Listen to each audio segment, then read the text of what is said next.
the online health seminar. The online health seminar, Wellness, Sport, and Factors on Metabolic Syndrome in Women. Before we proceed the program today, we would like to express our sincere gratitude to the Honorable Director of Polytechnic Asia Pontianak, Mrs. Tilawati Aprina, SST MKes, or representative from Polytechnic Asia Pontianak, our Vice Director 1, Mrs. Ekariana MKep, the Honorable Professor Dr. Kana, Pro-Vice Chancellor of MANAF, the Honorable Dr. Yigi Biantoro, MSc, Chairman Padma Kumara Foundation, the Honorable Mrs. Siti Alima, SSTFT MM, Director of Akvis, IAB Yogyakarta, the Honorable Mr. Jafar, Marketing Executive from UniHealth, the Honorable our Academy Representative Partner, and the Honorable representative of our collaboration partner. The Honorable our speaker for today, the Honorable ladies and gentlemen, the participant of the seminar. Okay, first of all, allow me to read several our agenda. The first one is opening. The second is singing Indonesia National Anthem, Indonesia Raya. Third, opening speech from Mrs. Ekariana MKep. And then our seminar. The fifth is break, and then closing. Okay, we are going to the next agenda. The next agenda is singing Indonesia National Anthem, Indonesia Raya.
Okay, Excellencies, participants, ladies and gentlemen, we are going to listen to the opening speech delivered by our Vice Director 1, Mrs. Ekariana MKep.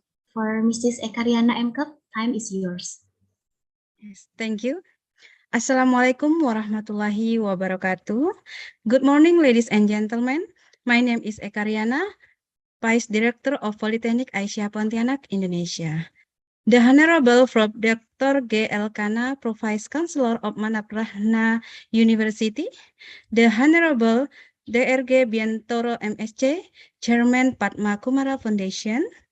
the Honorable Mrs. Siti Alimah SST FTMM, Director of Akpisiap Yogyakarta, the Honorable Mr. Jafar, Marketing Executive UniHealth, the Honorable our speakers for today.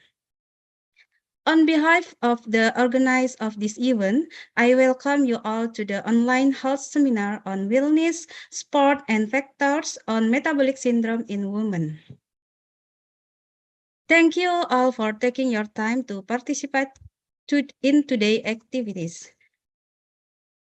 Metabolic syndrome is becoming a serious problem in societies now, not only in Indonesia, but also in the world. This disease, which is a collection of symptoms from risk factor for heart and blood vessel disease, can have a serious impact on the sufferer's body. Some studies suggest that women have a greater risk of syndrome metabolic than men. We hope that this international seminar can be a media for transferring knowledge to medical personnel, medical support personnel, academics, and students in the health sector and the public about understanding metabolic syndrome, especially in Indonesia and as preparation for future challenges. Finally, I hope this seminar can improve our knowledge also for students in the health sectors, medical personnel, medical support personnel who work in healthcare facilities, and public about understanding the condition of metabolic syndrome, handling and preparing for future events. Wish you all success with this seminar, and hopefully this is all of our contribution to society, and we are all always seek the future of Allah Subhanahu wa Ta'ala. Billahi taufiq wal hidayah. Wassalamualaikum warahmatullahi wabarakatuh, and good morning. Good morning. Okay, thank you for Ibu Ekariana. Okay, we are going to the next agenda. Our next agenda is the seminar we have been waiting for. We will be guided by moderator to listen about the seminar and discuss more in the questions and answer session. The seminar will be moderated by Professor Imam Waluyo, MBA. All right, for Professor Imam Waluyo, MBA, time is yours.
Okay, hello, Professor Imam Waluyo.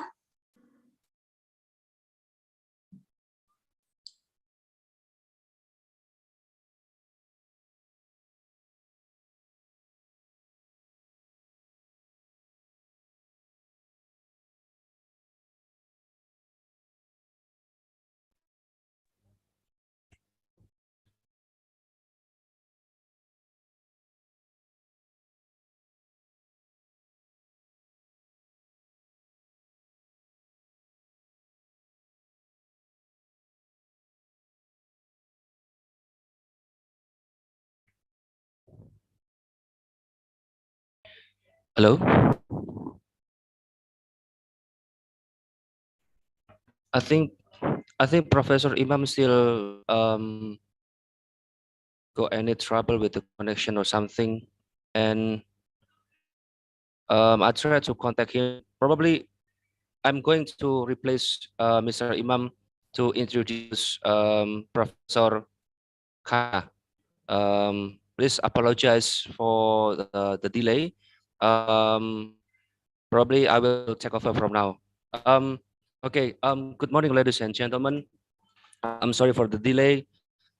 Please introduce me. My name is Rizky Basuki. I'll be the moderator for replacing for Mr. Imam. Okay. For the profile of Professor Kana, Professor Dr. Kulzam Al Khana is a Pro-Vice Chancellor at MRIIRS Faridabad. Previously, he worked at SGT University, Gurugram as a Vice Chancellor in charge before joining SGTU. Professor Dr. G. L. Khana worked as Project Director, Indian Institute of Sports, Science and Research, Government of India, and Professor at University of Science Malaysia, and Professor and Dean Faculty of Applied Sciences, Manaf Rahma International University. He also worked as a senior scientific officer and head of Department of Sport Science at National Institute of Sports. He is visiting Professor of Sports Science at Osaka University, Japan since 2012. And he was also a visiting professor of University of Pendidikan Sultan Idris, Malaysia. As project director, he has set up 11 departments of sport medicine and sports science in universities and medical colleges across India.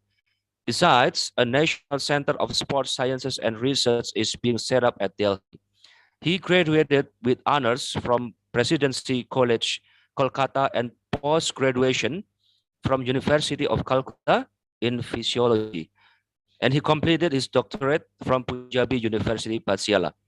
He also member of Prime Minister Olympic Task Force 2020, 2024, and 2028, constituted by Prime Minister of India. He was past president of Asian Council of Exercise and Sports Science. Presently, he is vice president of PRACS Council of Exercise and Sports Sciences. He is a member of International Institute of Health Promotion, USA, and executive board member of Asian Society of Kinesiology, or we can, it's called IASK. He is scientific committee member of Global Health Foundation, USA. He's delivered invited lectures and keynote address nationally and international in many countries, USA, Brazil, UK, Greece, Japan, Germany, Singapore, Malaysia, Mauritius, Russia, China, Indonesia, Korea, and Russia, Philippines, and also Thailand. He's received many laurels oration awards such as R.R. Mitra Oration Awards, B.B. Sarkar Memorial Oration Awards, and Dr. B.R. Ambedkar National Awards, AOK Health Best Poster Award, Australia. He was given an appreciation award by National Association of Physical Education and Sports Sciences. He is the executive board member of Governing Council of Sport Sector Skill Council, National Sport Development Council, Government of India. He is member of Committee on Setting Up of India Institute of Sport Sciences and Research Ministry of Youth Affairs and Sport Government of India. He is on advisory panel of International Life Sciences Institute. He has worked with many Indian sports persons as physiologists for international competition like Asian Games, Commonwealth, Olympics since 1982. He's accompanied India teams to Olympics and Commonwealth Games as a scientist. He is a member of Sports Policy Action Plan of Government of India. He was member of Steering Committee for Preparation of Sports Person of Government of India, Commonwealth Games 2010. He was the organizing chairman of 14 Commonwealth International Conference of Sports Sciences held at India. He has organized many Indian and international workshops, seminars, symposiums, and conferences. He was the chairman of 7th Asia Pacific Conference of Exercise and Sports Sciences held in India from 14 to 16th October 2015. He was also the chairman of Indo-Japanese Conclave, member medical committee of Hello India, MYAS Government of India. He is governing board member of National Sports University Society, Manipur Government of India. He was member of Academic Council of NS and IS Patiala and vice chairman of Research Review Committee of National Dope Testing Lab Government of India, Board of Studies of Jamia Millia Islamia, Delhi University, MD University, Rohtak, and advisory board member of Anna Malay University. Chidambaram, he is member of selection panel of RAC of Defense Organization, DRDO, Punjab University, Swami Jarat Sports University, Punjabi University, Pasiala. Hang on a sec.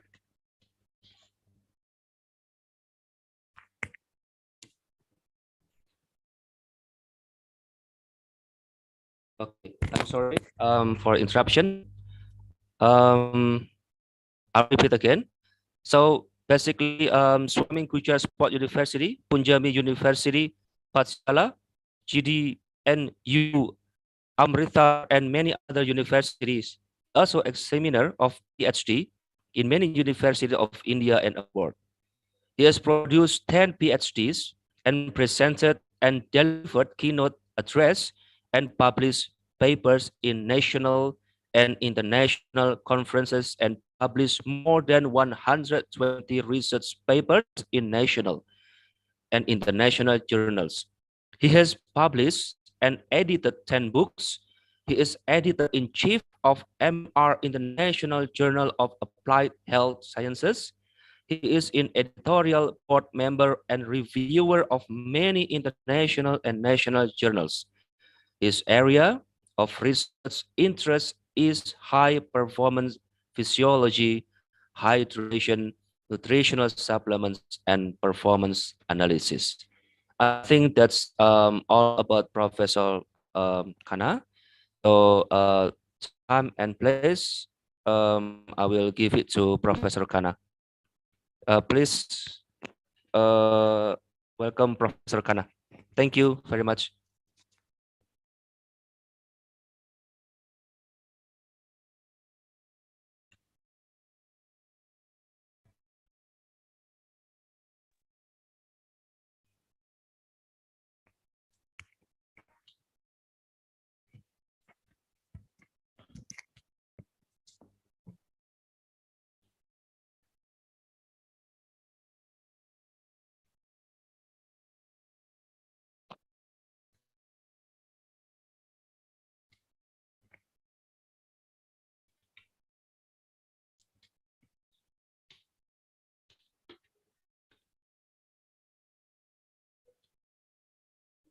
Good morning, everyone.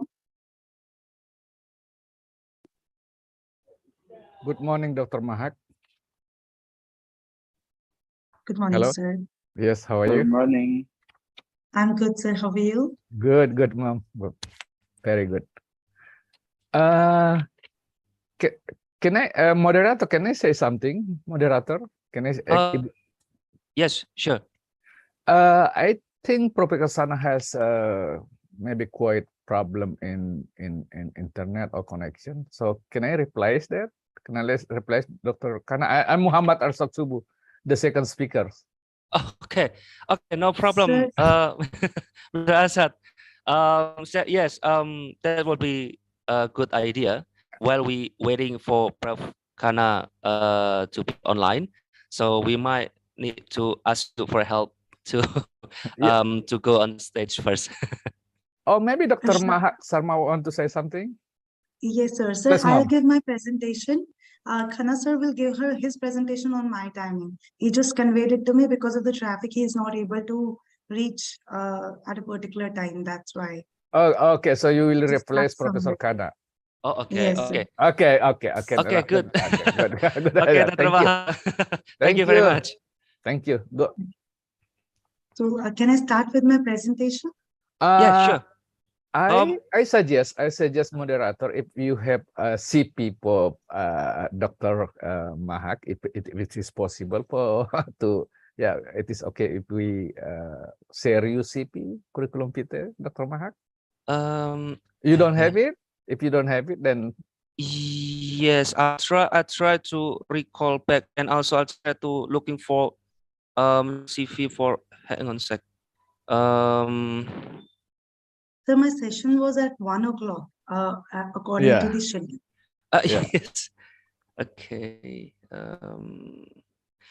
Yeah, it might probably I need to find the file first, because I assume I cannot find it for Dr. Mahal. I'm sorry about It's it. okay, sir. It's perfectly, sir. Let me introduce myself. I'm Dr. Mehak Sharma. I'm Associate Professor in the Department of Nutrition and Dietetics, Manav Rachna International Institute of Research and Studies. And my core area of research is metabolic syndrome. And I did my PhD in metabolic syndrome and physical activity only on 1,500 patients. And right now I'm more focused on clinical part of metabolic syndrome, as well as sports nutrition, which is one of the booming area right now when you talk about nutrition. So I'm working on those two perspectives. I have 40 publications till now and looking forward to make more. And thank you. Okay, let me share my PPT now. Thank you, everyone.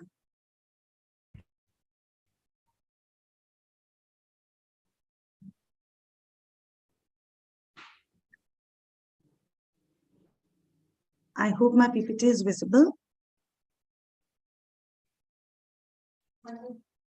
Yes, we can see Dr. Mahak.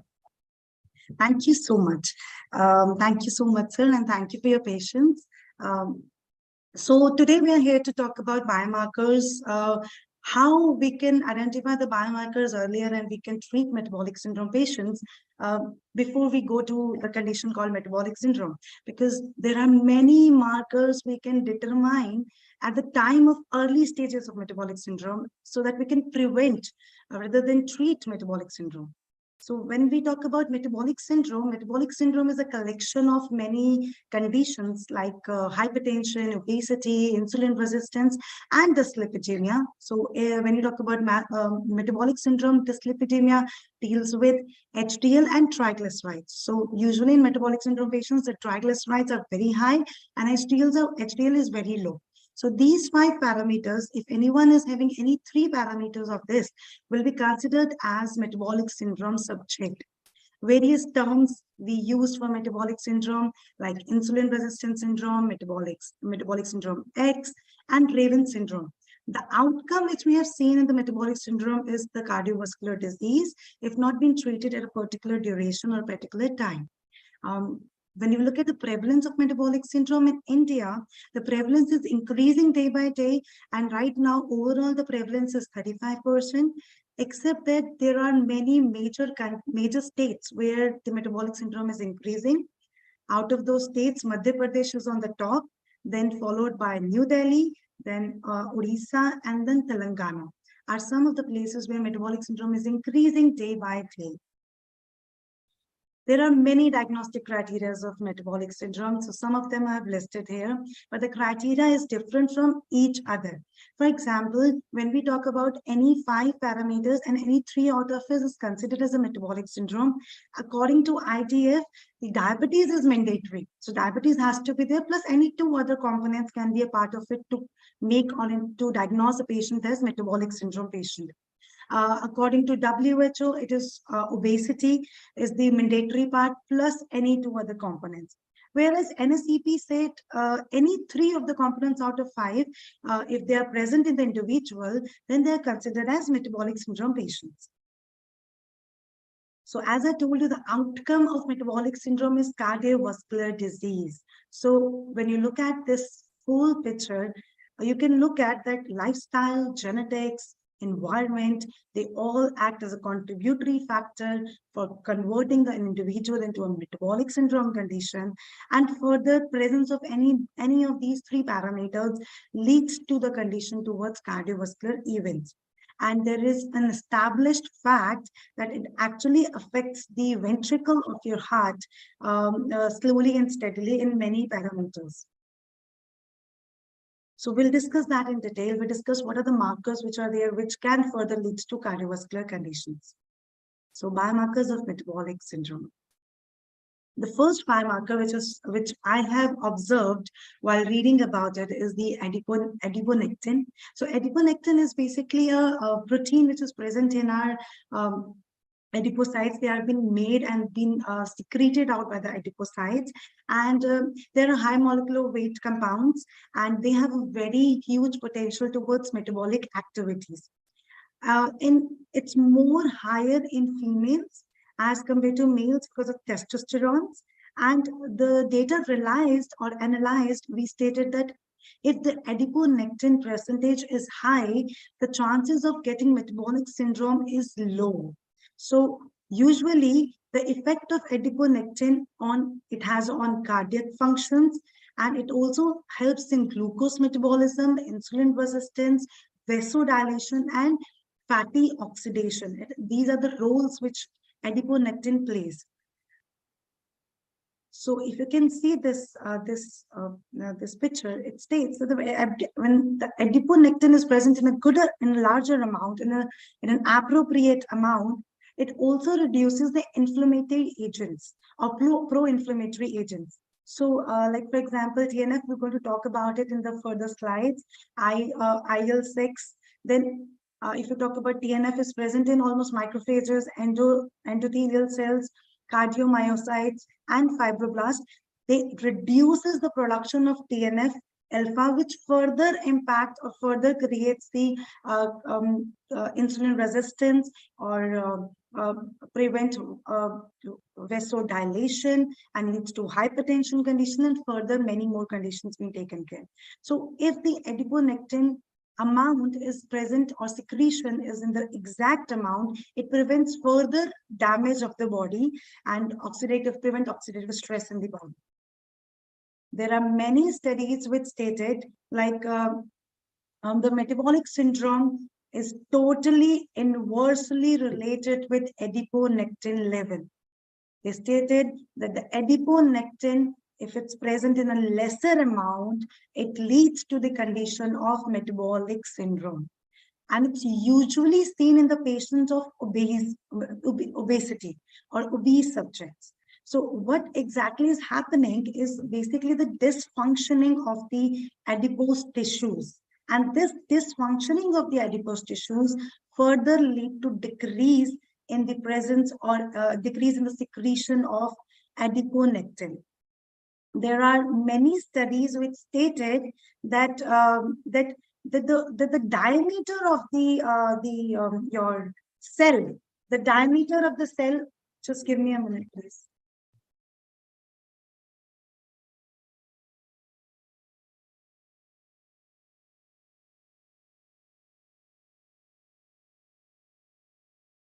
I'm so sorry for disturbance.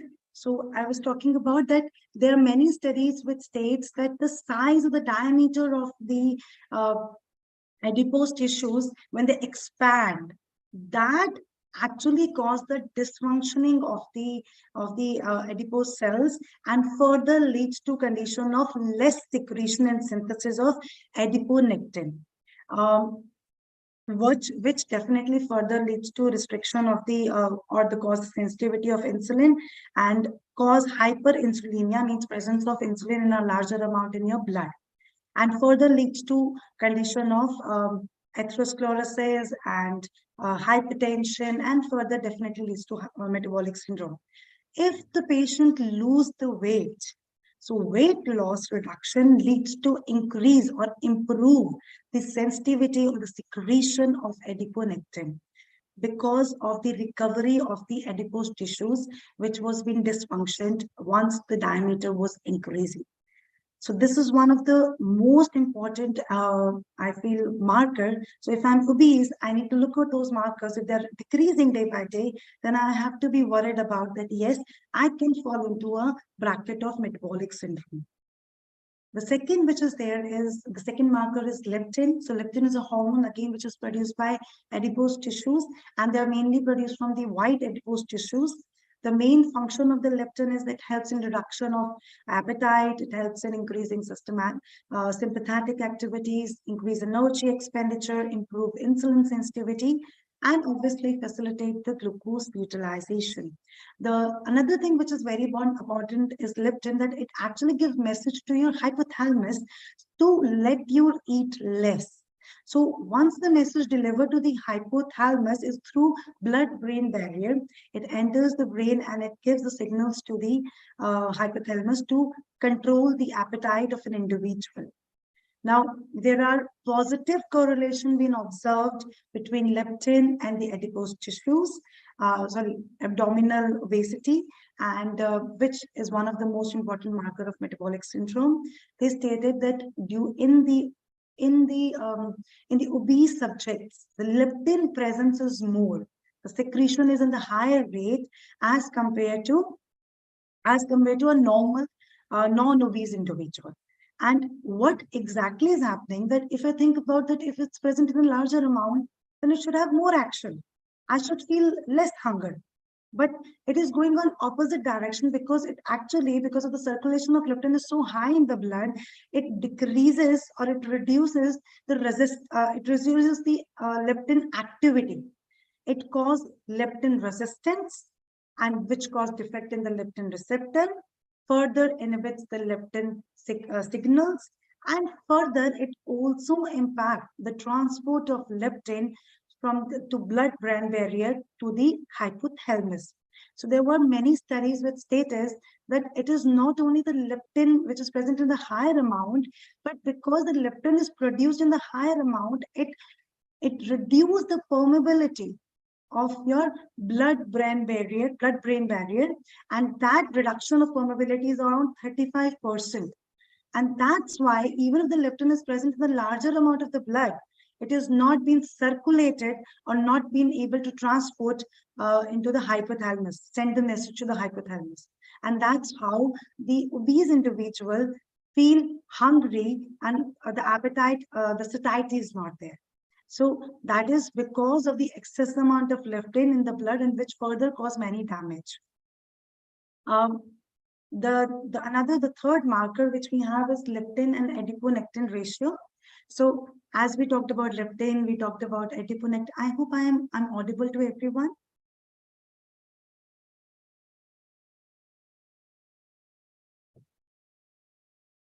Am I audible to everyone? Yes. Clear. Very clear. Okay. Go ahead. Go ahead. Thank you, sir. Thank you. Thank you. So the third, thank you so much, sir. So the first parameter we talked about, the biomarker is adiponectin. It decreases when it comes to metabolic syndrome patient. And the second is leptin, which increases when it comes to metabolic syndrome patient or obesity. So there is leptin adiponectin ratio also, which also act as one of the marker. it actually reduces. The more it reduces, the more chances of risk of developing metabolic syndrome. So adipocytes secrete two key hormones. One is leptin and one is adiponectin, and they both plays a very important role in physiological mechanisms, which we have already discussed. They have a central role in energy homeostasis and act as a very important marker of metabolic syndrome. The leptin and adiponectin ratio should be around equal to 1, but if it's reducing, means it has a negative impact. If it's reducing, then it goes to medium risk of developing cardiovascular disease or metabolic syndrome. And if it is less than 0.5, it is severe risk of developing cardiovascular disease or metabolic syndrome. And it also have a negative association with the BMI. So more the reduction of this ratio, more the increase in the BMI of the individual. It further, because this also impacts the insulin resistance, and further this insulin resistance leads to production of many pro-inflammatory cytokinins, which we're going to talk about in the further slides. So like interleukin 6 and your TNF alpha all have been secreted, and that further leads to more damage in the blood, in the body. So the fourth factor which is responsible is tumoral necrosis factor alpha, which is TNF alpha. And TNF alpha is basically produced from the macrophages and other components which you have seen in the first slide. And it increases the C-reactive protein in your body. So the first marker which we have is C-reactive protein concentration. If it's higher, it means that there is inflammation which is going on in the body. Again, the reason is same. The reason is the dysfunctioning of the adipose tissues, which further leads to production of TNF alpha and further leads to production of more inflammatory factors like interleukin 6. Numerous studies have shown that tumoral necrosis factor alpha is linked with all the components of metabolic syndrome. Body mass index, triglycerides, waist circumference, blood pressure, both systolic and diastolic, insulin resistance, all are positively correlated with TNF alpha and with the gene of 308A. And there is 23% risk of development of metabolic syndrome in these patients. Now, what happens when there is increased concentration of TNF? It leads to carbohydrate dysregulations, means it leads to hyperglycemia condition. It reduces the glucose clearance from the blood.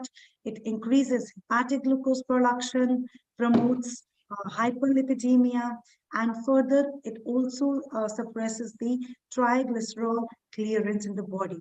And all these things are the factor which leads to contribution to metabolic syndrome.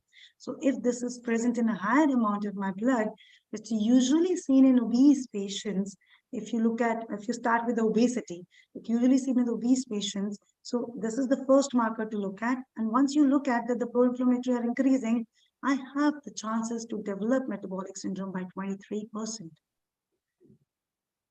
NFS also regulates not only the carbohydrate and the lipid and the other parameters, but also it gives messages, it produces metabolic messages by increasing cytokinins, chemokinins, hepatokinins, adipokinins, and hormones, which further leads to damage and cause oxidative stress in the body.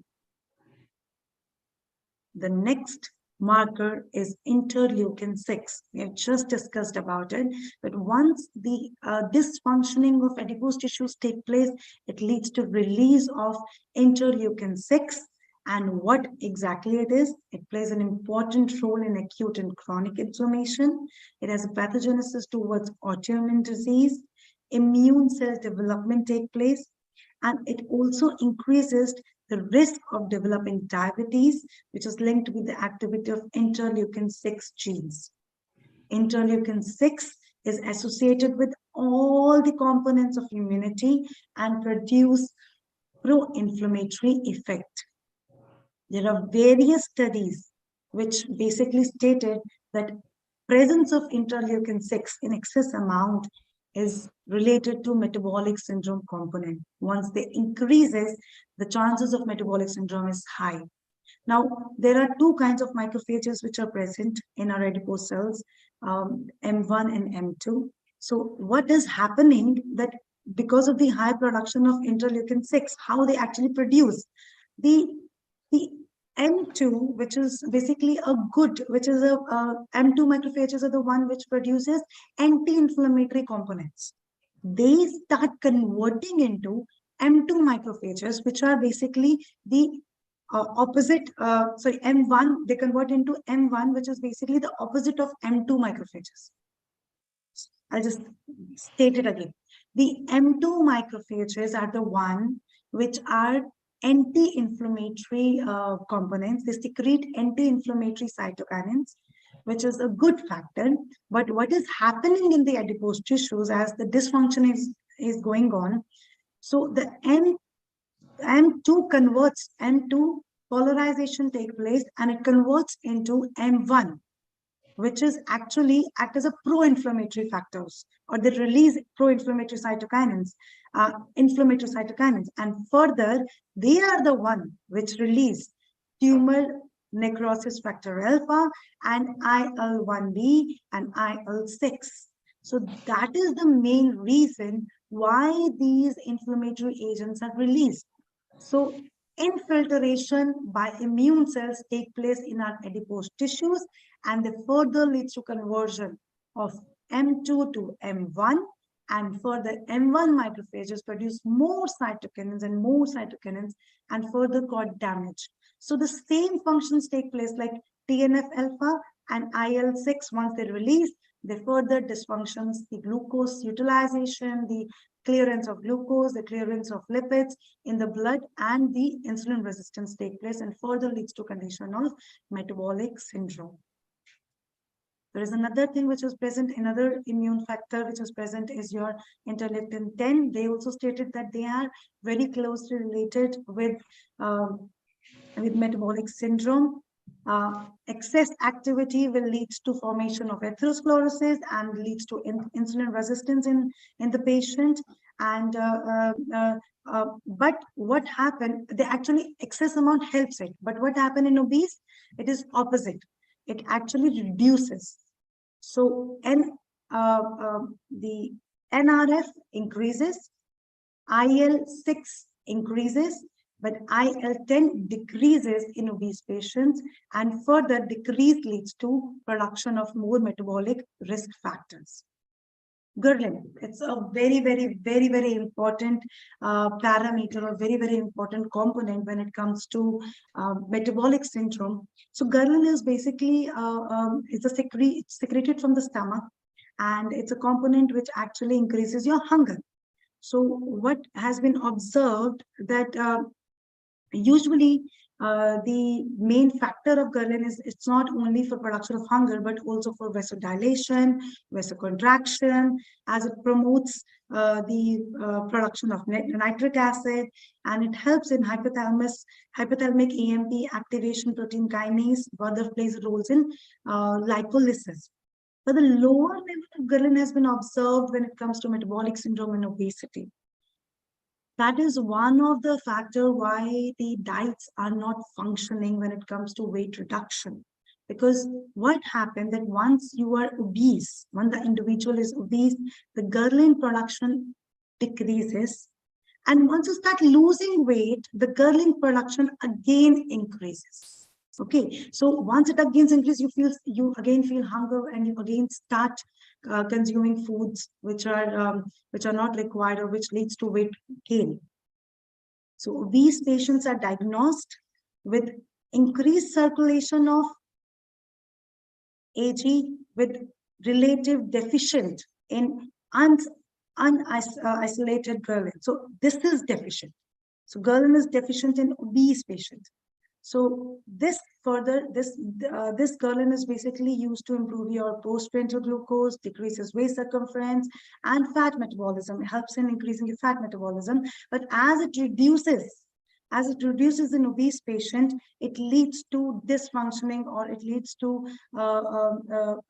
not able to clear the glucose, not able to take care of the fat metabolism, and increases the waist circumference of the individual. Now, what they have observed that when you administer ghrelin into these patients, the endothelial functions are improved by preventing the pro-atherogenic changes, means the atherosclerosis production reduces, it improves the vasodilation, it decreases the blood pressure, and it also improves the cardiac output of the individual. So that's why ghrelin is very important. If ghrelin production is low, it will lead to the condition of metabolic condition. And that's why weight reduction is very important, as ghrelin increases when you reduces weight. But you have to look at the other mechanisms also to control that or stabilize that weight after reduction. Uric acid. So this is another very important parameter which has been observed. Once the uric acid increases, it leads to more oxidative damage of the ischemic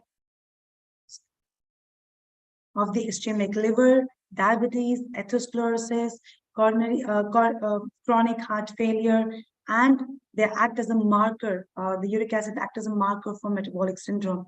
It actually, high level of uric acid leads to factors like stroke, hypertension, dyslipidemia, myocardial infarction. A positive association was found between the uric acid, hypertension, BMI, triglyceride, and a negative was found with the HDL. So obviously, if the uric acid increases, the HDL decreases, the other parameters all increases, and that is the main factors. These are the main markers of metabolic syndrome, the components of metabolic syndrome.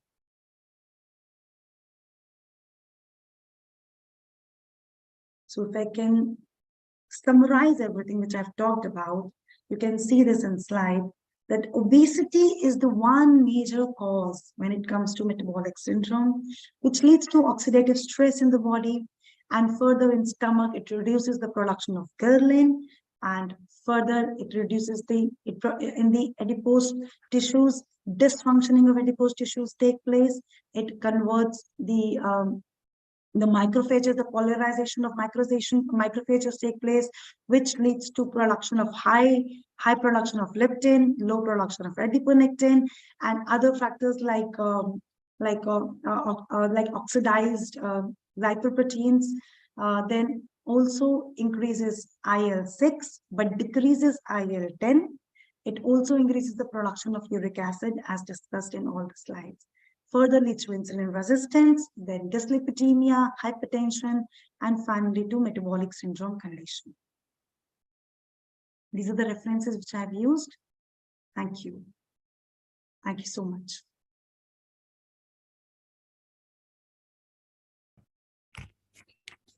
Okay. Thank you for very nice presentation, Dr. Mahak. So after that, we might probably have a break for a while, because at the moment, because it's Friday, on Friday, some of our brother might have a pray. So probably we have a break from 11 until later we continue at 12:30. Probably after that, Professor Mr. Muhammad Arsad will probably giving a speech. I think that's for today. Sorry for the inconveniences. So we are having a break at the moment. But before we having a break, we might open some discussion, some question. So if some of you have any question, can ask, or maybe you can send a chat. So I will read it your chat, and maybe we can discuss it together. Okay, please. Of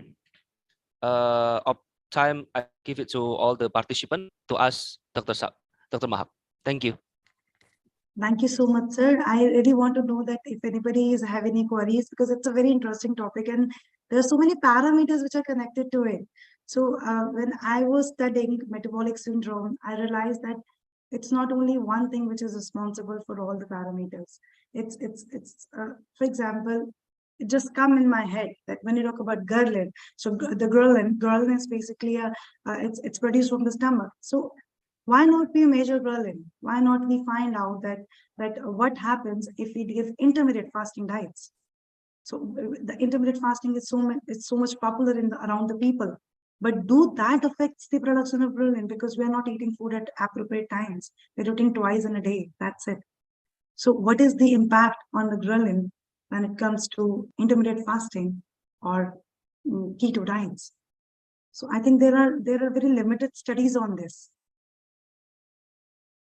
There is one good actually.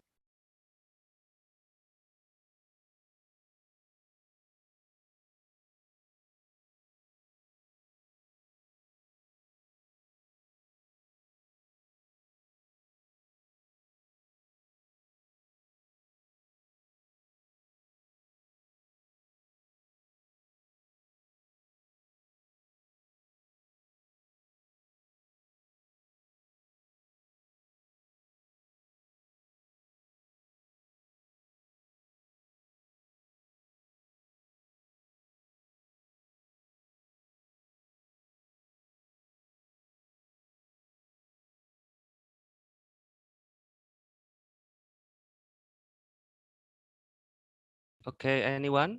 Is there any question? Kalau ada pertanyaan, boleh silakan untuk mengajukan pertanyaan kepada Dr. Mahak. Bisa dalam bahasa Indonesia ataupun dalam bahasa Inggris. Kalaupun dalam bahasa Indonesia nanti akan saya translatekan kepada beliau. Jadi silakan jika memang ada pertanyaan.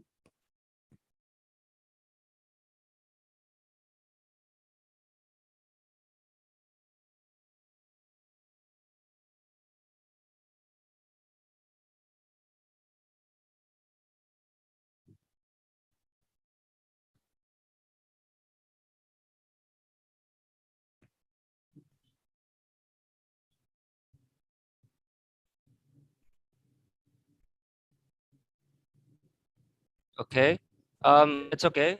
Kalau sekiranya sekarang Izin, belum ada Pak Rizky, mau Oke, bertanya. silakan Pak, silakan.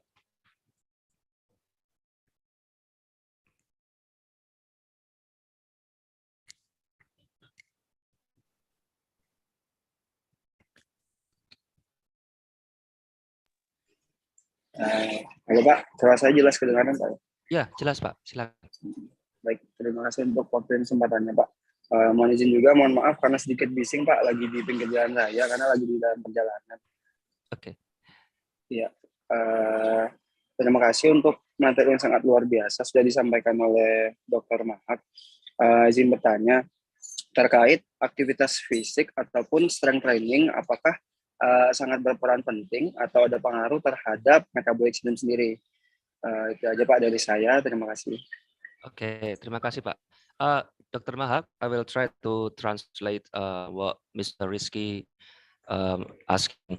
So basically, is the strengthen our physical body, it will have influence in metabolic syndrome.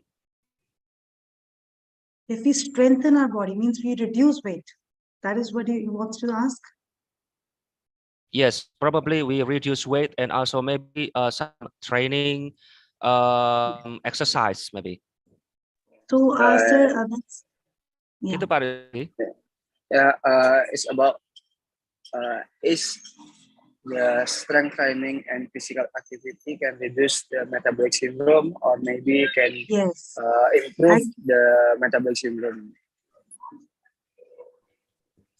The question is the physical activity of the strength training can reduce the metabolic syndrome? Yes. Yes. Yes. Okay, sir. So that's a very good question. Sir, what I have told in this presentation is that the obesity is the main cause which I have felt. So when I look at the obesity, I know that the ghrelin will decrease, the inflammatory agents will increase, and the adipose cells, the dysfunctioning of adipose cells like the leptin production is also increasing. That has a bad effect and further leads to metabolic syndrome condition. So once you reduce the obesity, means the physical activity, when you involve, it has a great impact because the dysfunctioning of adipose tissues improves. It actually goes back to the normal functioning of adipose cells. And the ratio of the leptin and adiponectin will also improve. So physical activity, specifically when I talk about aerobic physical activity, makes a very important impact when you want to look at the metabolic syndrome condition or you want to reduce weight. So as a sports nutritionist, we also recommend that when you do aerobic physical activity, the impact, there was a study done in ICMR, and they stated that when you reduce your weight by aerobic activity, the reduction rate is higher. So aerobic activity, you reduce weight. Anaerobic activity, you don't reduce a single amount of weight or fat. Aerobic with anaerobic means strength training, you reduce the same amount of weight which you're reducing from aerobic. But when you use aerobic activity with diet, you see drastic change in the weight percent, the body fat percent. So I recommend that even if you want to do physical activity, which is a very important parameter, you actually reduce, as the physical activity increases, the metabolic syndrome parameters decreases because it reduces the obesity of that individual and improves the adipose cells functioning. Okay, so aerobic with diet has a greater impact. So the diet is normal eating pattern of 6 meals, not skipping the meals. That's why I want to see that if I'm doing intermittent fasting for losing weight, is there an impact on these parameters, because it has not been studied till now. So it's a very good question. Once you do start doing physical activity, you reduce your percent body fat, you increase your muscle mass, and that definitely improves the adipose cells functioning and improves the concentrations or the ratio of adiponectin and lectin, which is produced from the adipose cells. I hope I'm able to give you answer. Thank you, Miss. Maybe one more question. Okay. Mungkin agak sulit dalam bahasa Inggrisnya, Pak. Mohon dibantu, Pak, untuk translate-nya, Pak. Okay, that's right.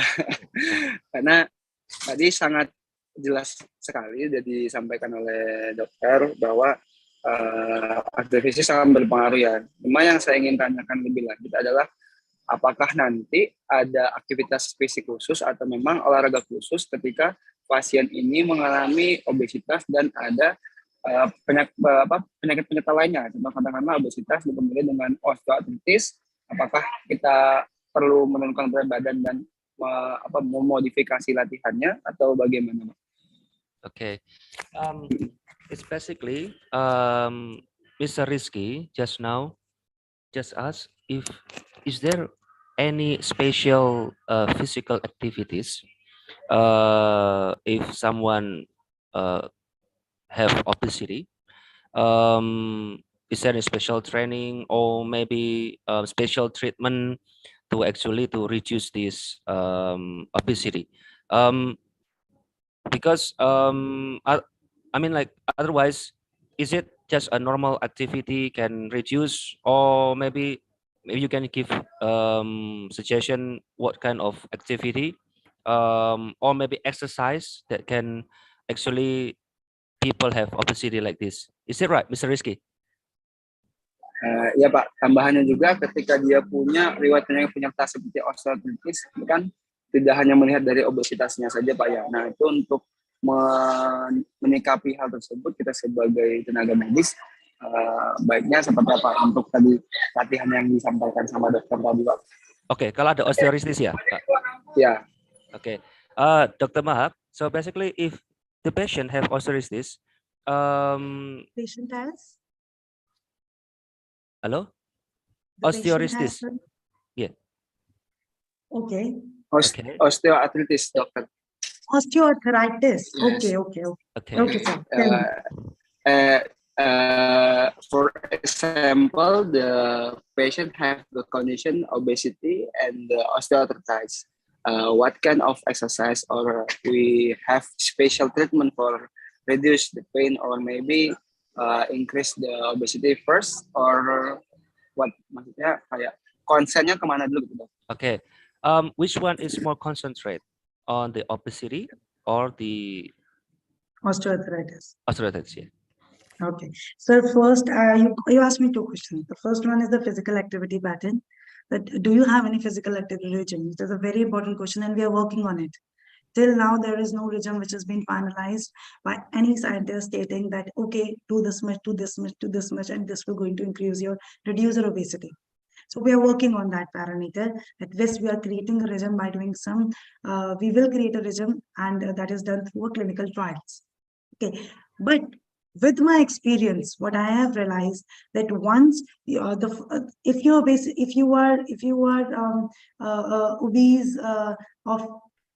if you are a third grade obese patient or a first grade even, the first thing which you have to focus is on aerobic activity.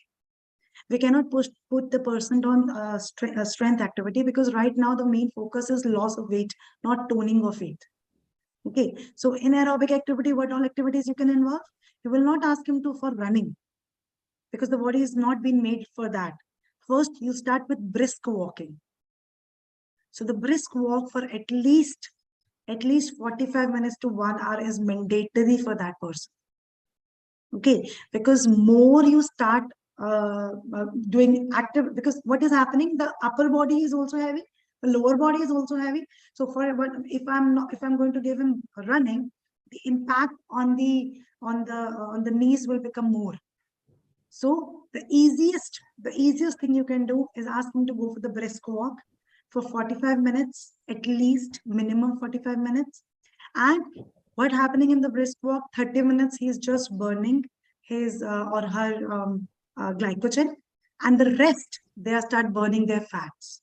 So after 30 minutes, the fat burning takes place. So usually people feel that 30 minutes, after 30 minutes, it's okay with our physical activity. It is not. You need to go with at least 45 to 1 hour so that your fat burning generate or started after 30 minutes. And then it continues for the 15-20 minutes, which you will be going through. Second, once the person falls into the category, for example, the patient weight was 80 kg or 90 kg, he started with brisk walking. And when the patient reaches to around 5 to 10 kgs low, then we introduce the anaerobic activity. In that first 15-20 minutes, we give aerobic activity, which is your running or walking or brisk walking or cycling. And then next 20 minutes, we give anaerobic, which is just strength training. So it can be back training, it can be legs, it can be core area. So one day will be devoted to that. And the last, which is again, the last parameter, which is of 1 hour, another 20 minutes. We ask the patient to go with aerobic again, because at that time, the maximum amount of fat burning takes place. So when we do aerobic, the fat burning enhances, and the VO2 max should not be more than 70. The VO2 max should fall into category of 40 to 70, not above 70, because above 70, again, the glycogen burning will take place. Glycogen will be used as a substrate, not fat. Fat will use during this VO2 max only. That is the time when the maximum weight loss takes place. Okay, so that's how you can develop a regime of yours by looking at the patient growth, the improvement in the patient. And there are still no regime in the anywhere which have stated ki theek hai, aap itna karo, and you do this much, and this will going to reduce your weight. There is no fixed regime till now, and we are going to develop that within maybe an year. We'll get that result. So that is the first point. Second, the osteoarthritis. Yes, it's very important to treat first osteoarthritis, because it's a weight-bearing condition. The patient will not able to walk because he is feeling pain in his knees. Okay, so first we have to look at the osteoarthritis condition. We have to treat it with good amount of calcium and vitamin D, which have to be given. Once the patient feel improved, okay, he can stand, he can walk, then we'll start with 10 minutes of activity. So first 10 minutes of activity, then we ask them to sit for another 5 minutes, then 10 minutes of activity, then 5 minutes of rest, then 10 minutes of activity, then 5 minutes of rest. It will not be a continuous process till the time the patient will not feel pain. Second, because it's an osteoarthritis patient, so we also have to look into the dietary pattern also, not just physical activity. So the reduction of weight will be more through dietary pattern, which will going to help to not to bear the weight on the knees, and then physical activity. Okay, so physical activity and dietary modifications goes hand in hand. If you put them hand in hand, the reduction will be more, the obesity will be improved much more faster as compared to only physical activity. I hope I was able to give you the answer. Okay. Yes, thank you, Dr. Mahak. Very Okay. clear. Okay. Thank you so much. Thank you very much, Dr. Mahak. It's very, very, very good explanation and very clear. Otherwise, if any participant actually have any question, you can actually send to my email or chat. Which one, if you convenience, or if maybe Mr. Rizky want to have more clearance answer, you can send me an email and I will redirect to Dr. Mahak. Maybe like that, Dr. Mahak. So probably it will be more clear understand to what your explanation through. Okay. Is there Thank you so much. any okay? Is there any question before we actually have a break at the moment? Because otherwise we are break for a while and we are continue at 12:30. Okay. So any question?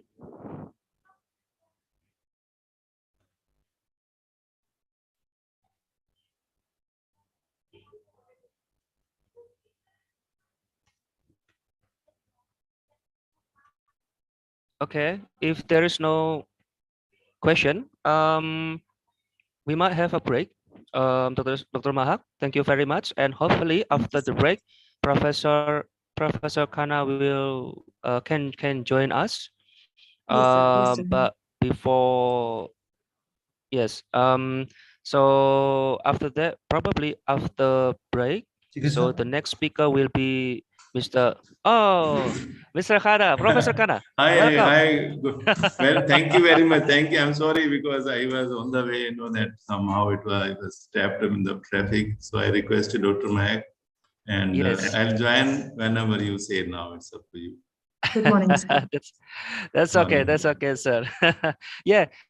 Prof. Kana, we might have a break for a moment. Because some of our participant will Yes. have a pray because this is on Friday. So we'll be Oh, back yes, on yes, yes. 12:30. It will be okay with you? 12:30 mean now it is. At the But moment, hang on. In Indonesia is 11:23.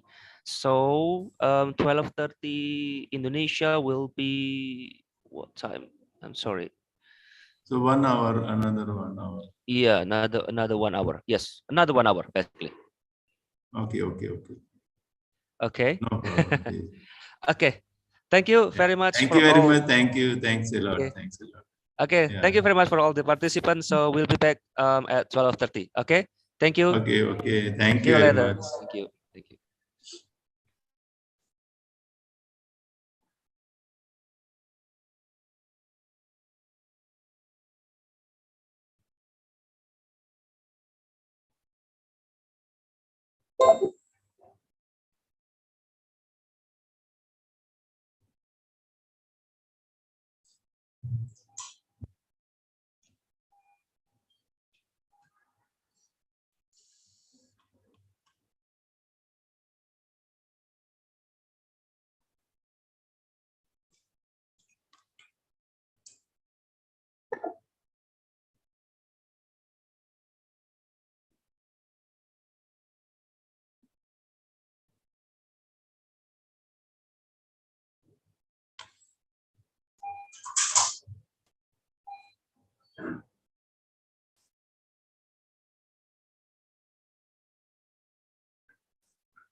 Yeah, you can come.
ये actually मैं late हो गया, मुझे time उल्टा reverse याद आ गया।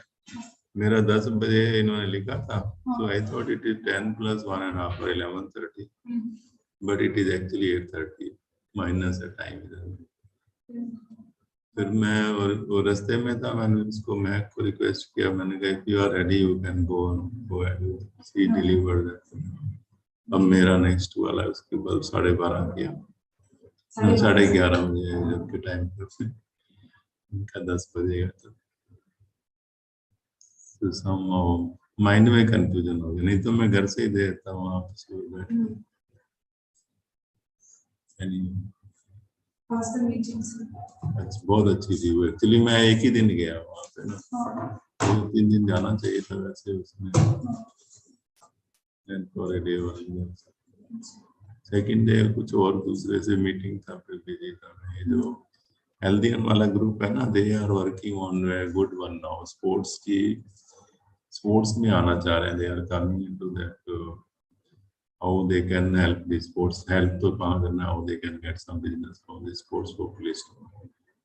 उनके perspective से जो है ना, they want to create a chain of this part also, keeping in view the biochemical, nutritional, genetics, other aspect of this investigation। तो उनके साथ 1 घंटा मीटिंग किया, मैं आपको समझाया क्या क्या कर सकते हैं। That one was good।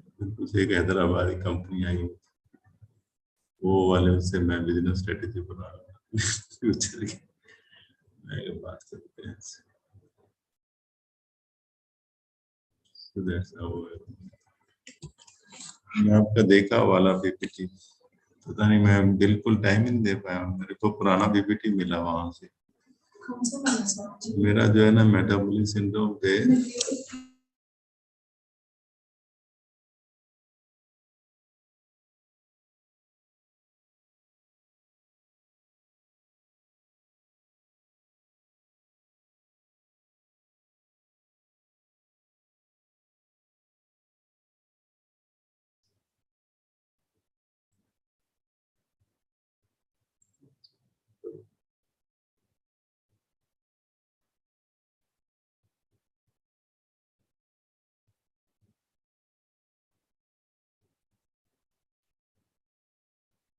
थोड़ा सा उनके लिए मुझे पता नहीं कि ज्यादा तो नहीं चला जाए, बट पहले मैंने इनको दिया था ये वाला, शायद जहाँ से याद है योगा वालों ने वो बोला था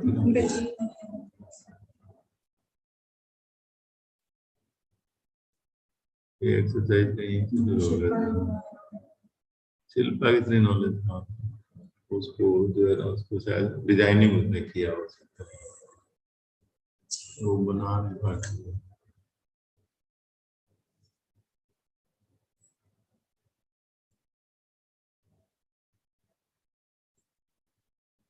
कुछ हुआ नहीं है, कुछ स्लाइड्स में डिजाइनिंग हुआ नहीं।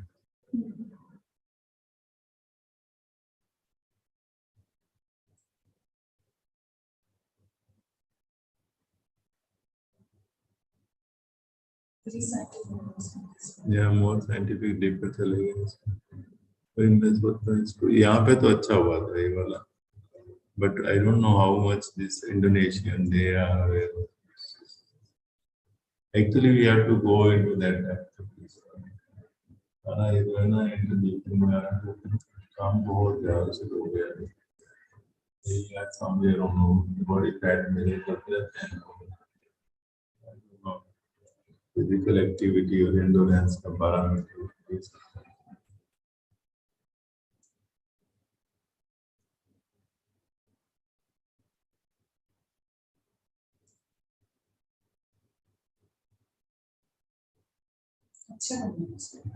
ये बड़ा अच्छा लगा। इसको मैंने काफी स्टडी किया था इसको जो है ना, जब वो उनको देना था बिकॉज वो लोगों ने बोला कि मेटाबॉलिज्म का एक्सरसाइज है, ये भी हुआ नहीं। इसका रिव्यू वाला पार्ट को लिया था कहीं।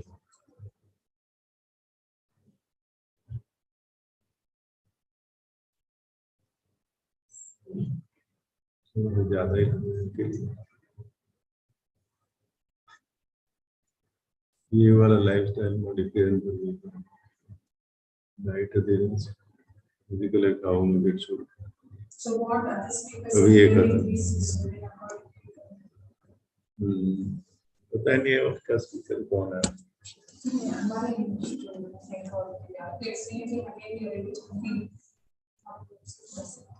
एक्सरसाइज पे तो मेरे को बोला, क्या वर्ड था मेरे को तो पता ही नहीं है क्या था। वो तो है ही नहीं इसमें। उसको कहाँ पर मैंने वो इधर खोला था, इसमें इधर नहीं खोला है इसमें। ये वाला यहाँ बड़ा दिक्कत है इसमें डाला हुआ। वहां पर ये नहीं चलता है, घर पे बाहर भी नहीं चलता है, तो लेके इसमें तो बेकार। मैंने सोचा कि इसमें पीवीसी में बेचो सर।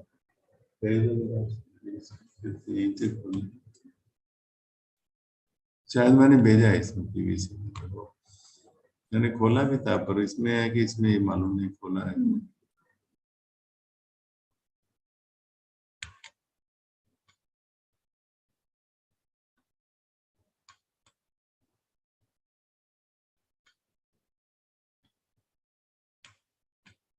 बट वो सेमिनार तो उसमें बहुत लोग आए, 57 कंट्रीज रिप्रेजेंट किया वाडा। He was very nicely organized. Secretary तो 2 मिनट के लिए आए, वो लोग का बड़ा प्रोटोकॉल बहुत तेज अच्छा था। उधर से आए, स्टेज पे गए, I think 10-15 minute there on the stage. दो वर्ड वो बोले, सेक्रेटरी इमीडिएटली स्टार्टेड और राइट पंक्चुअलिटी जो है ना 1-1 मिनट का मेंटेन कर रहे थे। स्टार्ट किया 10-15 मिनट का वो था उनका, उसके बाद उनको जाना था ऐसे ही बाहर। और वो सेक्रेटरी मिनिस्टर एज यूजुअल ना इधर आ गया, इधर अंदर टेबलों में गोल टेबल पे था। उधर आया तो उसको कोई सुने ही ना, उसको आई केम, कोई खड़ा नहीं हुआ, उसको कोई पूछने वाला नहीं। और वो जो है ना ऐसे अंदर आ रहा था कि जस्ट लाइक पब्लिक में आते ना लोग, तो बड़े राउंड में आते हैं आगे पीछे, not even single fellow students. वो मेरे पास जब इधर से इतना दूर होगा, इधर से आने की कोशिश करा, मैं जस्ट देखा उसको, मैं भी बैठा रहा, मैं भी खड़ा नहीं हुआ। जब ये साइंटिफिक उधर से पीछे से ना वो साइंटिस्ट वाला जो था वो शुरू होना था, लोग उधर ही नजर करके बैठे थे आराम से। ये बीच में कुछ नहीं, बिल्कुल इनको जीरो कर दिया उन्होंने, नथिंग। उसके बाद भी कोई इम्पोर्टेंट नहीं है, डीजी वीजी बने फिर IAS, not even single people. I like it, इसमें मेरे को ये अच्छा लगा ये वाला कि ये सब पंगे जो है ना हम लोग बोलते रहते हैं और होते नहीं है। So it should be, and this one was a protocol which they followed it and appreciable. ये नाडा वाले वाडा ने किया, एक्चुअली वाडा करता ना ये सारी चीजें कंट्रोल, तो उसी ने किया। नाडा और NDTL दोनों मिलके किया। But उसमें the best part was this.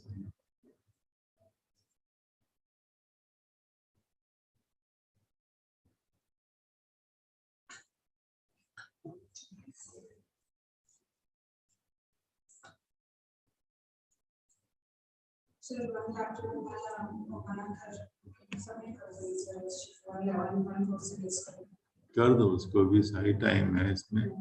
They are working on such things and maybe they will consider also. यहाँ से करना है. इधर नहीं कर दो.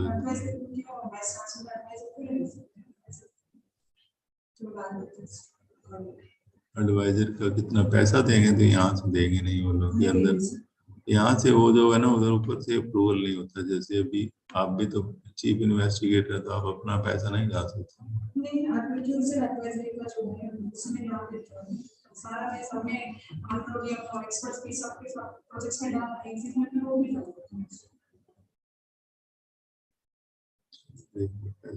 देंगे तो वही लोग देंगे, महाराष्ट्र थोड़ी ना दे रहे हैं. डाल दो, देखते जो होगा देखते. ये कहाँ पर है आपका? नहीं 2-3 बजे 3 bit वो तो and as and when required also लिख दो उसमें. और विजिट तो मिनिमम जो है ना,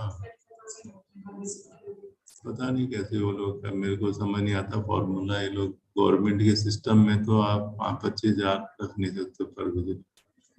वो तो आपका जो हमें अलाउंस मिलता था ना, जो कि इसमें भी तो 5,000 मिलता था. उसमें 5,000 में कोई नहीं आता. वही मतलब जो वहाँ पे गवर्नमेंट का टैग अलग से होता है ना. कौन सा वाला है आपका?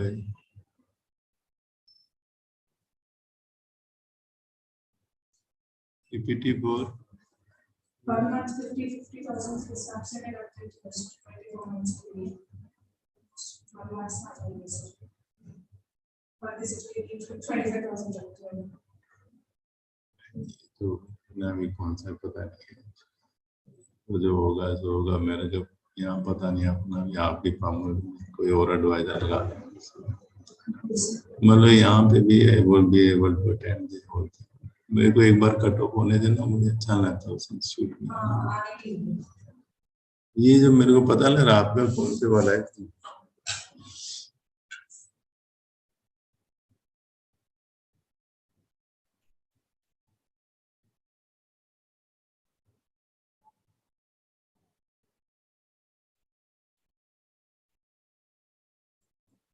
ये हो जजमेंट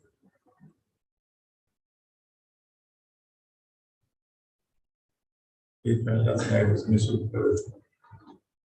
इसको पूरे को वहां पे अटैच कर दो. सर ये वाला बहुत सिंपल सा है. सिर्फ फिजिकल एक्टिविटी के ऊपर. देन लास्ट में ये ऊपर वाला कागज है ये जो फिजियोथेरेपी का वाला चाहिए. तो ये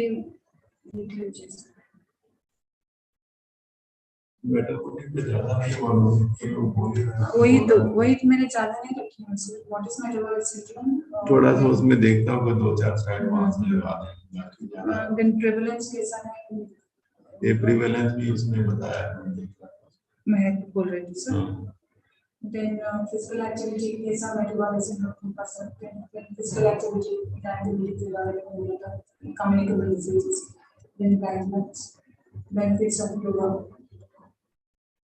तो उसमें से एक नहीं, इसमें से कुछ और जो है ना तो मैं ऐड करके इसको मॉडिफाई इसमें कुछ अच्छे बातें हैं. लिंक कर रहा हूँ. इसमें से इधर कुछ शेयर करना सकते हैं. ये सिर्फ साइंटिफिक कम्युनिटी का वो तो कि स्टूडेंट्स से हम लोग तो बहुत अच्छा है. इसको तो आपको डिलीवर कर देता हूँ. एक दिन लेक्चर ले लिया वहां से लिया प्राइवेट एजेंसी प्राइवेट अपना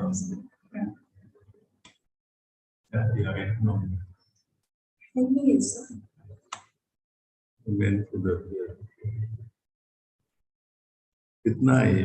32 है।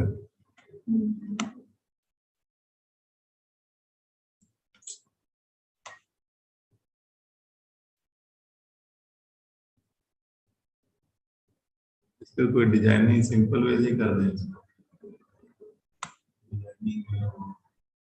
वो फेल होने के बाद वो जो है ना वो छोड़ दिया। मैं छोड़ दे, मैं नौकरी छोड़ दी। PhD का ये शिल्पा इसको भेज देता था ना, डिजाइन डिजाइन सब कर देती थी। PhD भी नहीं करेगी अब। मैंने कहा वो आपका डिसीजन है। क्या किया था? क्या स्टेटस है आपका, क्या हुआ था पता करने के लिए she said उस दिन PhD का जो मैडम अच्छा वो मैडम नहीं है, वो पता करके बताओ she did but again I only called day before yesterday madam मेरे को 56% आ गया, वो क्योंकि एग्जाम में शायद मार्क्स कम है तो मैं 60% रीच नहीं कर पाई, तो वो रनने उनसे बात करने के लिए बात करके बताओ 56% दूसरी क्योंकि एग्जाम में ही क्लासेस बोले गए थे सर ने अटेंड करके स्टैटिस्टिक्स डिफिकल्ट बात वो जान के वो लोग ना, ये लोग इन सीरियस नहीं थे, मैं बता रहा हूँ। सीरियस होते तो फिर ये निकल जाते। एग्जाम के बाद में ऐसी बात हो गई थी, मैंने बोला एग्जाम आप एग्जाम में अच्छा नहीं लिखे करके बोला है क्योंकि अच्छा एग्जाम नहीं अच्छी से नहीं लिखे हुआ तो वो तो क्या कर सकते हैं उसके बाद, अगर ठीक नहीं किया तो। बट अभी वो PhD छोड़ना, मैंने कहा ये तो ऐसा भी लगाया उसने कुछ। इसमें से कौन सी स्लाइड अच्छी वाली जो इसमें शिफ्ट कर सकते हैं? ये पता नहीं बंद ही नहीं है, वीडियो ही बंद नहीं हो रहा है।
Hello? Hello? Is anyone here? Hello? Hello?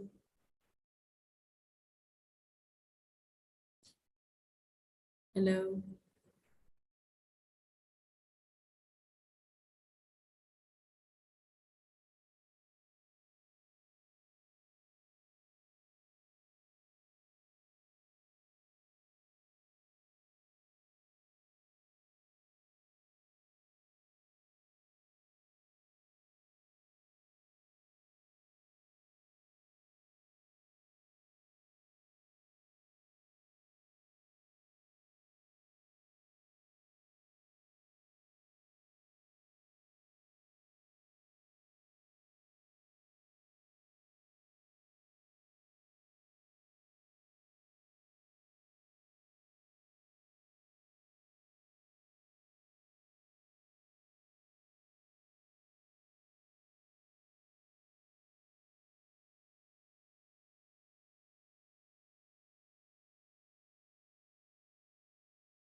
Hello.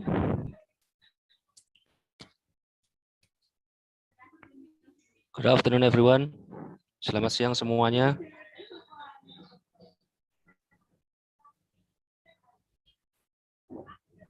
Good afternoon.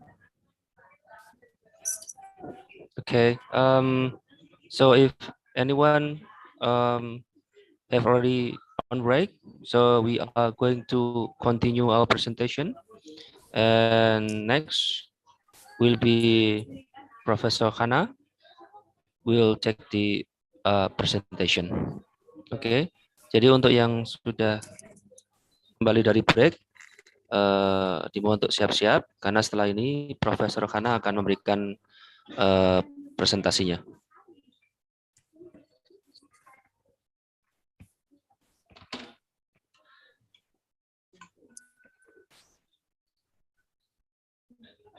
Hello, good morning. Good morning, sir. Yeah, can you hear me? Okay. Can I upload share my this screen? Yes. Hang on.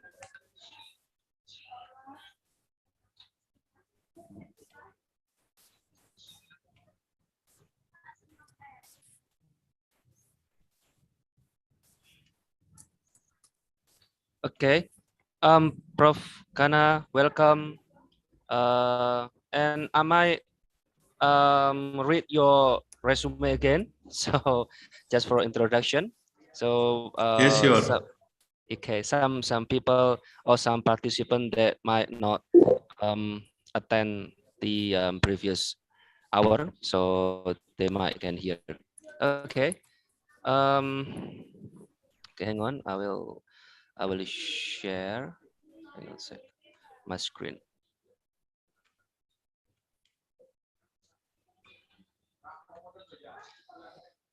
Okay. Ladies and gentlemen, so here we are again in a seminar with Polita and also with Manav University. I will give a brief introduction, a profile of Professor G.L. Khanna. So basically, Professor Dr. Gulson Lal Khanna is a Pro Vice Chancellor at MRIIRS, Faridabad.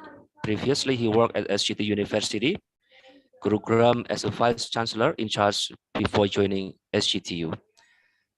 Professor Dr. G.L. Khanna worked as Project Director, Indian Institute of Sports Science and Research Government of India, and Professor at University of Science Malaysia, and Professor at Dean Faculty of Applied Sciences, Manav Rahna International University. He also worked as a Senior Scientific Officer and Head of Department of Sports Science at National Institute of Sports, SEI, Government of India. He is visiting Professor Sports Science at Tsukuba University, Japan since 2012. And he was also a visiting professor of University of Pendidikan Sultan Idris at Malaysia. As a project director, he has set up 11 Department of Sports Medicine and Sports Science in the universities and medical college across India. Besides, a National Center of Sports Science and Research is being set up at Delhi. He graduated with honors from Presidency College Kolkata and post-graduation from University of Calcutta in physiology. He completed his doctorate from Punjabi University, Patiala. He is the member of Prime Minister Olympic Task Force 2020, 2024, and 2028, constituted by Prime Minister of India. He was past president of Asian Council of Exercise and Sports Science. Presently, he is vice president of the RICS Council of Exercise and Sports Sciences. He is member of International Institute of Health Promotion, USA, and executive board member of Asian Society of Kinesiology, IASK. He is scientific committee member of Global Health Foundation, USA. He is delivered invited lectures and keynote address nationally and internationally in many countries like USA, Brazil, UK, Greece, Japan, Germany, Singapore, Malaysia, Mauritius, Russia, China, Indonesia, Korea, Russia, Philippines, and Thailand. He has received many laurels oration awards such as R. Maitra Oration Award, B.B. Sarkar Memorial Oration Award, DRPR Ambedkar National Award, AOK Health Best Poster Award Australia. He was given an appreciation award by National Association of Physical Education and Sport Sciences. He is the executive member of Governing Council of Sports, Sector Skill Council, SPEFLSC, National Sports Development Council, NSDC, Government of India. He is member of Committee on Setting up Indian Institute of Sport Sciences and Research, Ministry of Youth Affairs and Sport, Government of India. He is on advisory panel of International Life Sciences Institute. He has worked with many Indian sport persons of physiologists for international competitions like Asian Games, Commonwealth, Olympics since 1982. He has accompanied India teams to Olympics and Commonwealth Games as a scientist. He is a member of Sport Policy Action Plan of Government of India. He was member of Steering Committee for Preparation of Sports Person of Government of India, Commonwealth Games 2010. He was the organizing chairman of 14th Commonwealth International Conference of Sport Sciences held at India. He has organized many Indian and international workshops, seminars, symposiums, and conferences. He was the chairman of 7th Asia Pacific Conference of Exercise and Sports Sciences held in India from 14 to 16 October 2015. He was the chairman of Indo-Japanese Conclave, member medical committee of Hello India MYIS Government of India. He is governing board member of National Sports University Society Manipur Government of India. He was member of Academic Council of NS and IS Asiala and vice chairman of Research Review Committee of National Dope Testing Lab Government of India, Board of Studies of Jamia Millia Islamia, Delhi University, MD University Rohtak, and advisory board member of Annamalai University. Chidambaram, he is member of selection panel of RIC of Defense Organization DRDO, Punjab University, Swanim Gujarat Sports University, Punjabi University Pasiala, GNDU Amritsar, and many universities. He's also examiner of PhD in many universities of India and abroad. He has produced 10 PhDs and presented and delivered keynote address and published papers in national and international conferences and published more than 120 research papers in national and international journals. He has published and edited 10 books. He is editor-in-chief of MR International Journal of Applied Health Sciences. He is an editorial board member and reviewer of many international and national journals. His area of research interest is high performance physiology, hydration, nutritional supplements, and performance analysis. That's a brief profile about Professor Kana. So please, time and place we are giving to you, Professor. Thank you very much. Yeah, thank you very much. Thank you, Professor Rizky, Professor Imam, and my colleagues, other colleagues. I like to share my screen first, and then we'll have discussion and interaction with all of you. It's my pleasure to be associated. I can't share the screen. Okay, hang on, sir.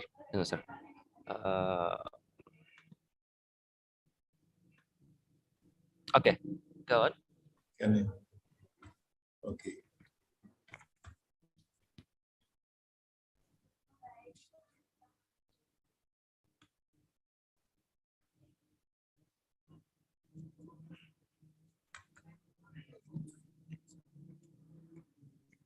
Yeah, can you see the screen? Is it okay? Still started, sir. Hang on, still has not shown up yet. No, not yet. But I have shared the screen. Okay. Paused. It is paused. I don't know why. Can you probably try to share again? Because we can't see the screen. I will stop it and then again. Okay.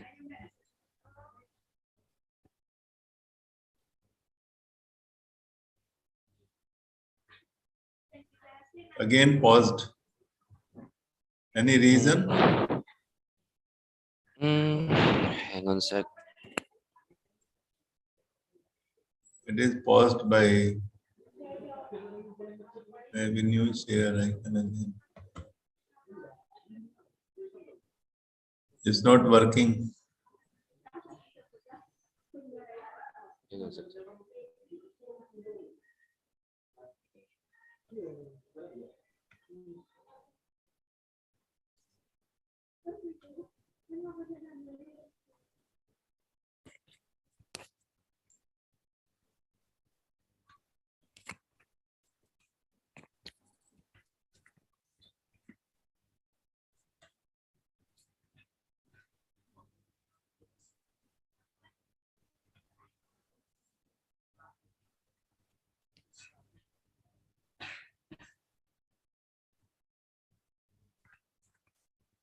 It is being paused. I don't know why.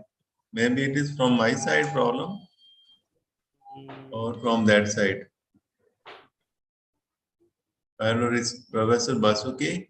Yes. Can you help me out? Hang on, it should be okay, sir. Hang on, I'll try to contact our IT department. Still haven't got any response. Or Maybe without screen, shall I start the thing? okay. Oh, you might. Hang on. Without that, I can just start without that also. Can have discussion. Okay. Hang on, I will try to contact. इसको बुलाना जरा जो क्या नाम विजय है ना क्या है IT वाला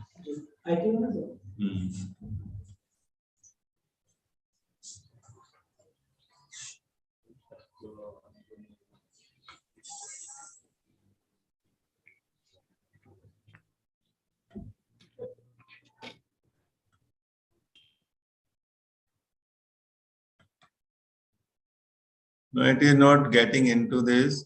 It is being stopped.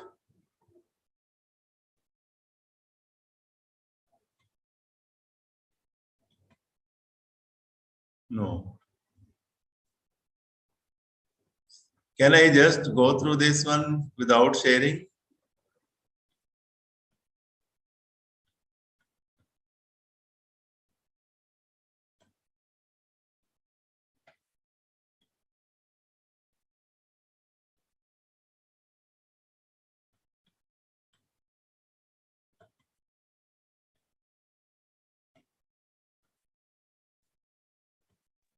Hello, Prof. Kanna.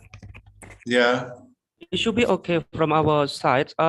Is it possible that you can send your material to us and we try to sharing your material from here? Okay. Let me try it out then. Okay. I have to get out of this whole thing, you know. Okay.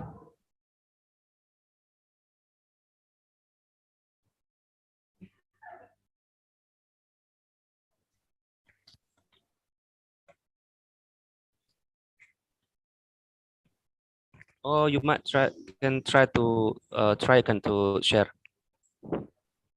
Again. Yes.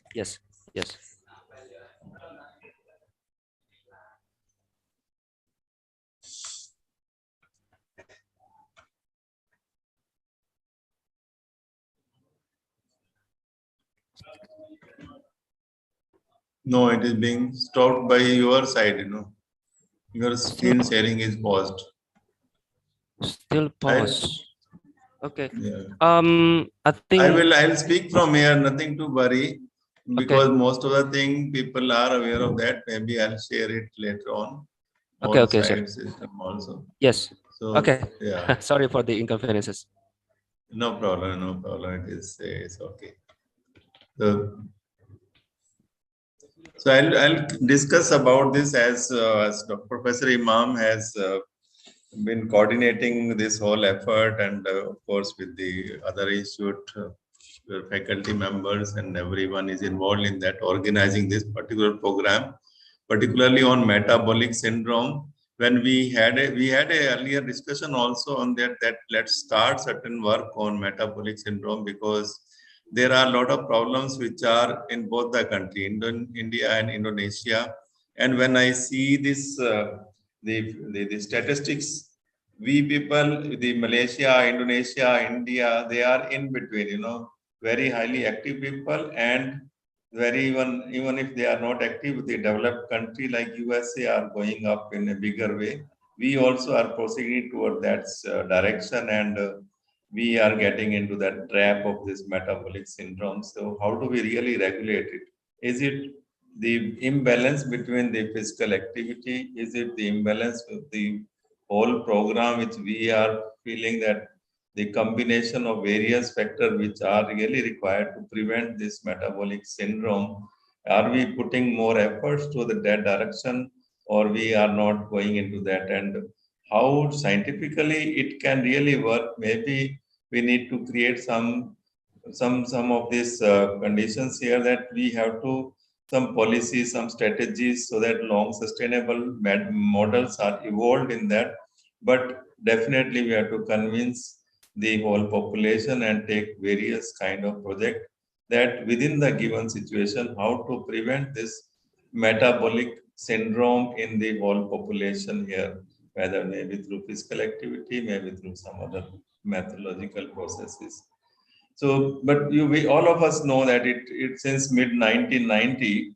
Actually, when I went to USA initially, I was, as Professor has introduced me, I was also member of International Institute of Health Promotion, and in American University, they used to discuss about this. There are certain problems about metabolic syndrome. The obesity was a big risk factor there, and I used to discuss with them that the other conditions here are, we have more problem of this malnutrition, maladaptation, and people are starving, people are having the low weight, low birth weight, all those kind. We were on the negative side, but where they were going to that side, that metabolic syndromes are much more evolving and going increasing there. So there was again, that knowledge. But now in this current scenario, 1 second, share nahi ho raha tha, idhar se kuch pause aa raha hai, nahi. Can I take a break? And 1 second, I have called my. Okay, sure. Yes, share. If we can share this one now. ये देखो share करके ना, this one I wanted to share it. ये share नहीं हो रही है यहाँ पे, ये जो stop हो रहा है, तो stop share करके ही मैंने किया. So this one is again share screen. In share screen.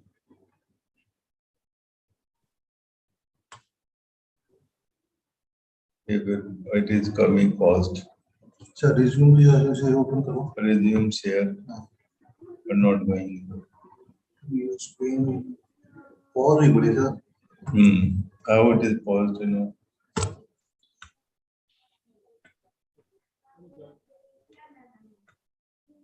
Really screen really fell.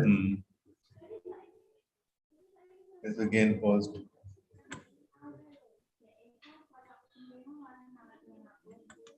Something is being blocked somewhere, either from that side or from our side.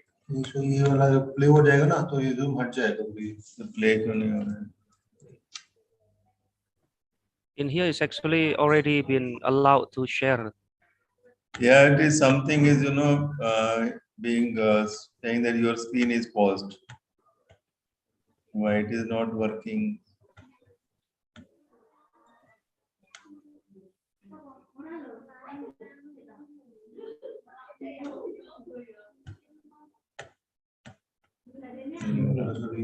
I know something is blocked by the problem जो है तो एक बार restart करना पड़ेगा तभी हो सकता है. नहीं, अभी आप कर लीजिए बाद में.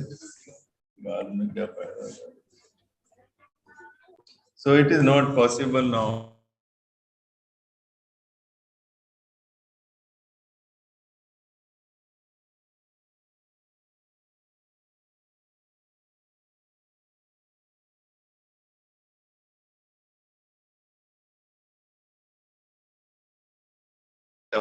The glucose intolerance, which is more than 100 mg, which we say low HDL level, the BP level is going up, the visceral fat obesity is there.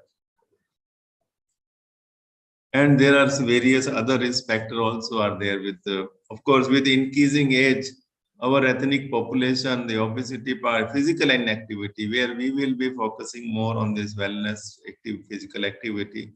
That is actually increasing in our Indian traditional system. We have also data of the rural area as well as urban area. Urban area, it is going much more faster rate than the rural area. But of course, rural area is not in the increasing trend. It is also going down only. All of us know the reason for that. The habit of nutritional habit, which we are now, actually we are in the shift of that, mid shift is there, that our eating habits are, if we go back to our lifestyle, we can always see that what the next generation is taking now. The eating habits are totally different and going in different direction also. And the lifestyle is changed. Urbanization has made the difference. And particularly where we had a discussion about that, whether we should study the impact of air pollution on this metabolic syndrome, how to prevent it from there, how to do more, lower down the impact of this air pollution, which is a biggest challenge in our Indian countries, mainly in the urban cities, where the more population is shifting now, and it has gone beyond that reach, beyond that limit, that it is really going in a worst manner now. So the impact of this on the metabolic syndrome is proved on otherwise also, but then how this is to be countered with the help of some other means method, some wellness program, and some other lifestyle program, that we should have less impact of these factors now. See, we have also seen that there are 31% of obese adults which have got more than 30% metabolically. Why it is going that side? Why this obesity is increasing? Again, the reason becomes similar, and that is leading to this metabolic syndrome. And what is that? Do this obese subject represent a delayed onset of obesity-related insulin resistance, or is it really a permanent condition and they will keep becoming obese only? Whether there have been researches which have been conducted that how this obesity can be countered, what all things can be changed if somebody has got obesity with the physical activity or with some other wellness and yoga programs also. We will have some of the discussion also.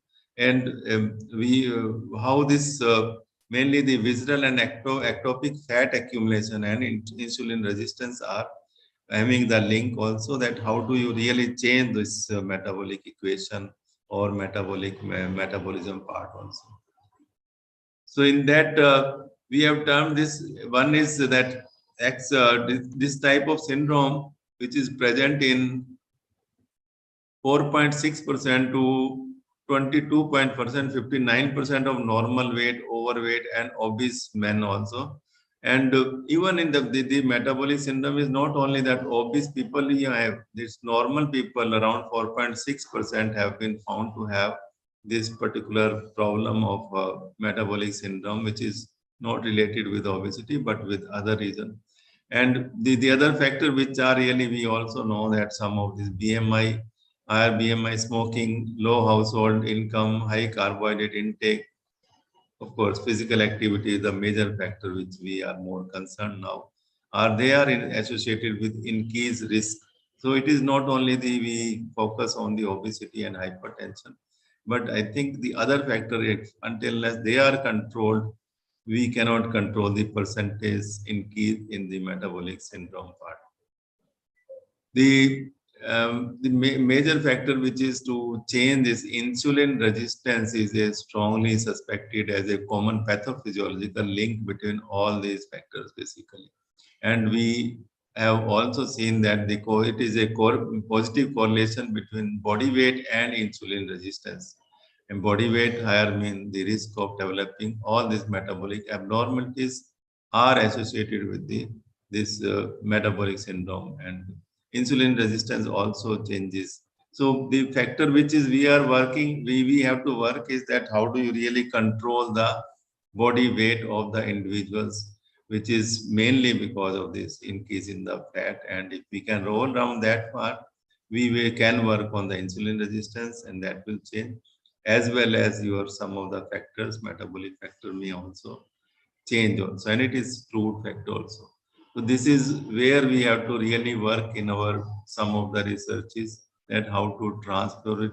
And obesity doesn't necessarily sometimes say that translate into insulin resistance and increased risk for metabolic comorbidities. Obesity is one of the reason now. It is not that it may or may not affect the insulin resistance. So what all mechanism is there where we can work on this, that how to really make a shift on that. And in the next slide, insulin resistance is actually affected by type 2 diabetes, hypertension, impaired glucose tolerance, polycystic ovary disease, hyperuricemia, and decreased fibrinolytic activity, dyslipidemia, atherosclerosis, which we see the after effect also. The insulin resistance, this all both way it is now insulin resistance is changing this particular equation of the whole and creating metabolic syndrome in the human system. So how to metabolic system component as a development of atherosclerosis also, there is a mechanism. I showed this slide. This mechanism also leads to this metabolic syndrome and changes the endothelial cell dysfunction and leads to the atherosclerosis. All these factors are leading to atherosclerosis, which is again with the help of physical activity or some wellness program, we can really do certain work and we can change this equation also. So another part, which is both insulin resistance again does is this, it also leads to the weight gain and also leads to the type 2 diabetes. So physical activity, when we come to this physical activity part, we can see this association of this metabolic syndrome with the physical activity through various mechanisms here. I'll come to the right side.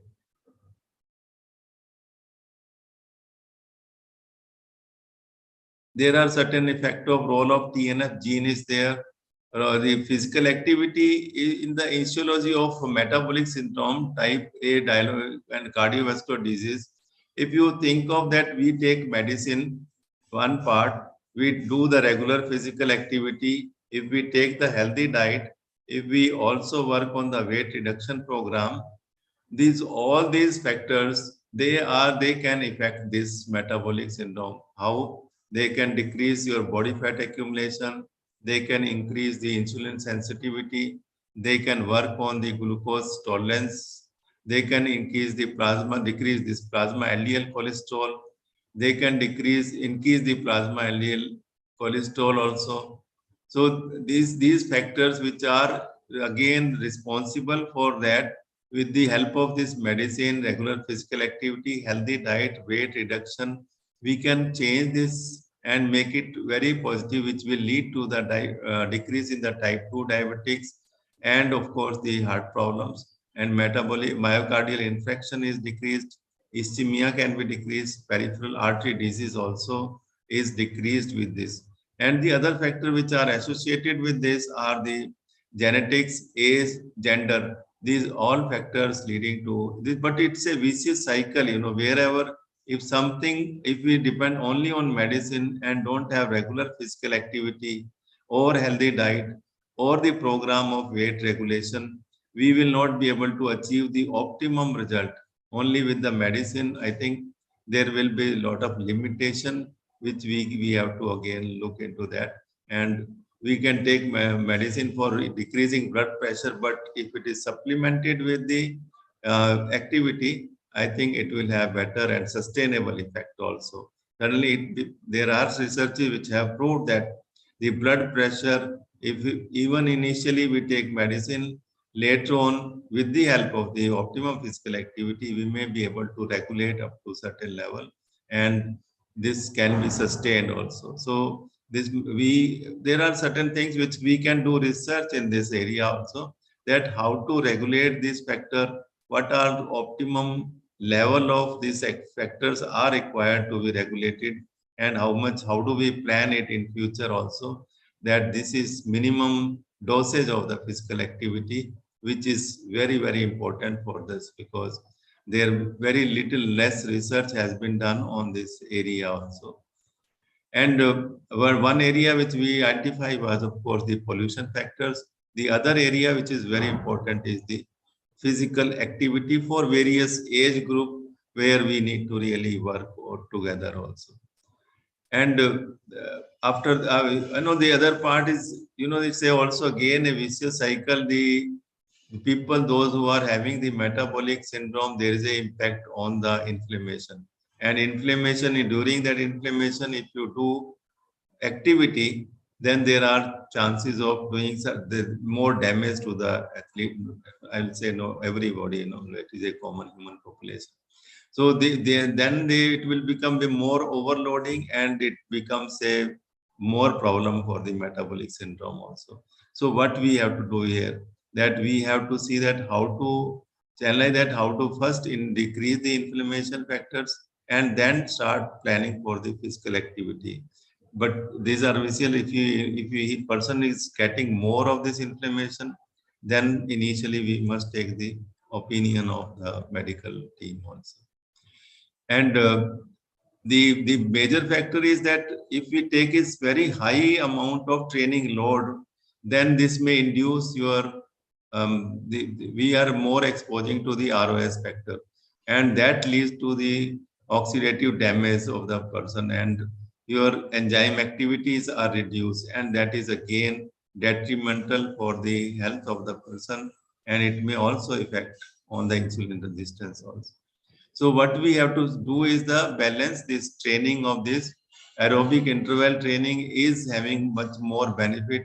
Of course, again, combined with resistance training can give the better enhancement to this insulin signaling. And resistance training also, it increases the lean body mass, and it also improves the insulin sensitivity. Both the factors, enhancing the insulin signaling and lean body mass increasing, can increase the insulin sensitivity and will lead to the metabolic decrease in the metabolic syndrome. So this factor, we have to see that how to plan this interval training, how much is the exercise prescription for different age group of this aerobic training, and combined with the resistance training, where we work on two sides. One is on improving the lean body mass, and also enhancement of the aerobic side, which will lead to the enhancement of insulin sensitivity, increase in the insulin sensitivity, and decrease this metabolic syndrome. The most important part is that a long-term sustainable model, if we have to develop, we have to see that how to adapt the human system. Whereas in sports person also, we work on the adaptation to exercise and training. What is there we require is that we depending upon the requirement, depending upon the sports competitive requirement of the physiological system, we try to manipulate it. But here we have to make a model where we plan the thing that it should lead to the decrease in the metabolic syndrome factors. But all factors we have to take into consideration depending upon the individual, because adaptation will only lead to the long-term effect also. And whereas if we work on this, then it can increase the glucose output, increase in the gluconeogenesis, increase in the glycogenesis, increase in fat oxidation, and your increase of the blood flow to various organ and system. Vasodilation is another factor. With the exercise we do it, delivery of oxygen by hemoglobin and then leading to the mitochondria. That particular, and utilization also, oxygen utilization, that is very, very important factor for us to do better adaptation. And the muscle membrane permeability is one of the factor where we work. Even at the lung function, lung part also, we work on the permeability part. That should lead to the transport of fatty acid, increase enhancing the fatty acid, which we can really plan with the systematic kind of training, balancing the aerobic and anaerobic training, particularly at the level of threshold, below the level of threshold. You can lead to this, it can lead to the transport of fatty acid and higher metabolism, higher energy production through the fatty acid metabolism. That is what is required to decrease the obesity also. And another factor whereby physical activity, the optimum planning is very important for that to enhance the glucose uptake by the individual, the glycolysis mechanism and glucose oxidant. You know, this scientifically, actually, we have to plan it, how to improve the glucose uptake, what is that intensity and duration, and that how many frequency is required to maintain this part also. And the fat oxidation, when to mobilize, how to mobilize, what intensity will work for the fat oxidation also. If we simply give only one particular exercise, that 20 minutes every day you do it, that will not lead to the better adaptation sustainable model. That will of course sustain certain parts, but we need to really go into a systematic planning, and which should work for long-term adaptation of the various system of this.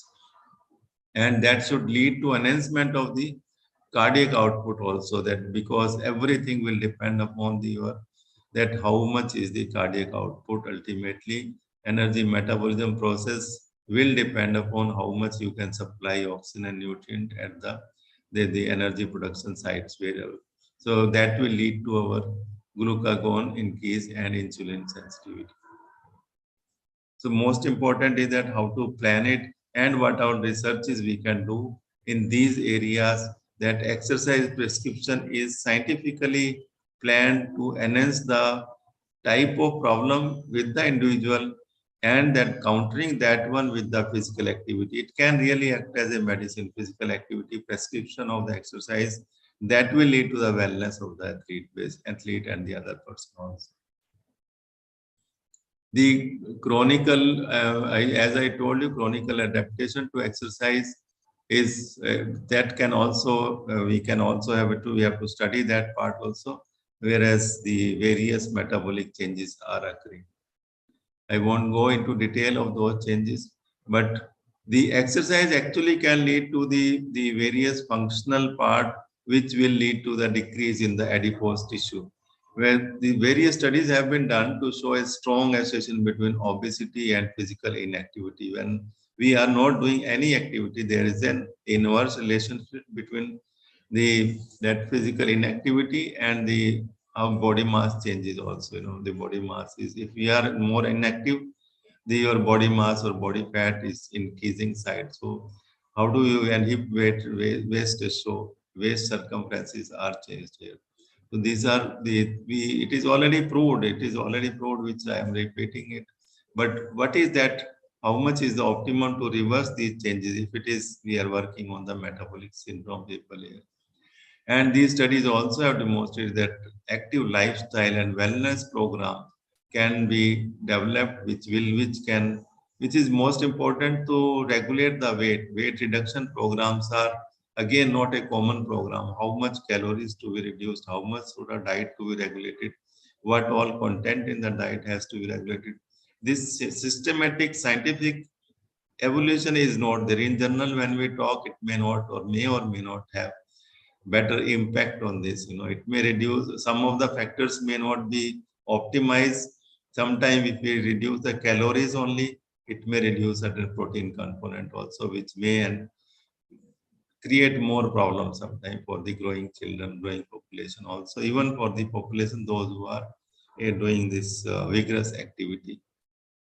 And the most important is the lean body mass changes, how to change this muscular adaptation of this, and which is very, very important for better glucose transport and fat metabolism. Reduction in fat mass is helpful in increasing adiponectin level and improving cytokine profiles, which changes adipokinase and cytokinase, which are associated with the metabolic syndrome. So we also have to think about that, how to change this profile of cytokines, adipokines, and this which Dr. Mack was telling, there are various markers by which we can find out whether what is that change in the biomarkers.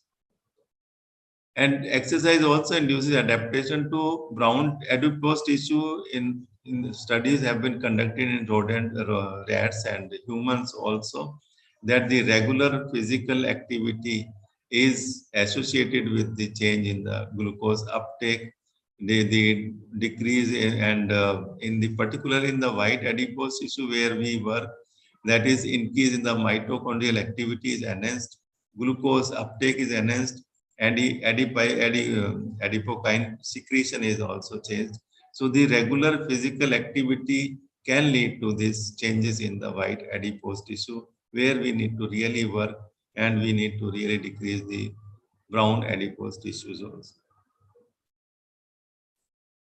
So the physical inactivity, actually that is costing us a huge money. Basically, it was done, one study was done where they have seen that $54 billion per year in direct health and care is costing us. So how to reduce it? And which is again indirectly leading to 14 billion attributable to lost productivity in that. So the productivity is also decreased, and particularly in the high income group, it is going down. So that way we have to counter this part, and economically when there is a big impact on in the country nation-wise. So how to counter it? Low income countries, which are the disability factor which is coming by us, if we can see from that how many times people are not coming, or absenteeism, this is increasing because of this kind of problems, which is again leading to the less productivity in the nationwide country-wise. We have to really take care about our national health care program, because it is costing indirectly much more, and we have to pump more money for regulating their wellness program, for regulating these kind of problems, lifestyle problems. So it is across the world. Some data already everyone knows that it is going up, and we are very highly prone now in this particular zone of Asia, and we have to work very actively how to reduce and what to do for this, how to increase the physical activity, what kind of program we have to increase and implement in our social circumstances, given circumstances also, because the death cases also is increasing because of this known. But the benefit of this, we already some proof is there that even VO2 max and lifespan cases, the body weight is controlled, lipid profile and blood pressure are regulated by physical activity. Depression, the mental function also are very important as a wellness program. Now after COVID, the importance has gone up also for these factors. So, but the physical activity is one of the things which is improved by that, increased sleep factors also is very, because disturbed sleep is again creating more problem indirectly. The quality of life and the cognitive function are improved. All these factors are being improved by physical health, and why not implementation of the physical activity? Now in this world of yoga which has spread all across the world, it has also been recommended as an effective tool for regulating this metabolic syndrome. And people have done a lot of studies on this aspect also. And the metabolic disorders have been found to be reduced with that, and without any adverse effect and cause. Previous studies have demonstrated also that yoga training reduces the metabolic Z-score, central obesity, and systolic blood pressure in individuals with metabolic syndrome. An 8-week Hatha Yoga intervention was also shown that it reduces the insulin level and various other factors which leads to the decrease in the. This study was done by Chen et al. In 2016. And people have now stressed this yoga exercise because another part which they have seen is one of the studies they have seen it enhances the metabolic rate, perfusion, cardiopulmonary capacity, and the activity limit, which one was very low, it is also increased by just enhancing the yoga, various exercises. It also enhances the insulin affectability and is by large powerful in decreasing the danger of metabolic syndrome. Yoga is also thought to be work by getting parasympathetic pathway in the autonomic sensory system and revitalize the unwinding reactions of this. And it is thought to be vital in the control of your increased heart rate, increased pulse, myocardial localized necrosis, atrial fibrillation, and congestive heart disappointment. And various other neurohormonal factors are also influenced by this yoga exercise. And it has been now being utilized by most of the people in well-being programs, also advanced well-being programs. So this also need to be again put across because there are a lot of health benefit of yoga which are emerging and which are being now becoming very popular. But scientifically, we need to prove that part, and so that we can improve the function of various emotions, flexibility, immunity, stress management, cognition, sleep factors, calmness, intuition, creativity, metabolic health, and other factors also. The other part of our yoga programs is meditation. There are many type of medicine, but most have element in common.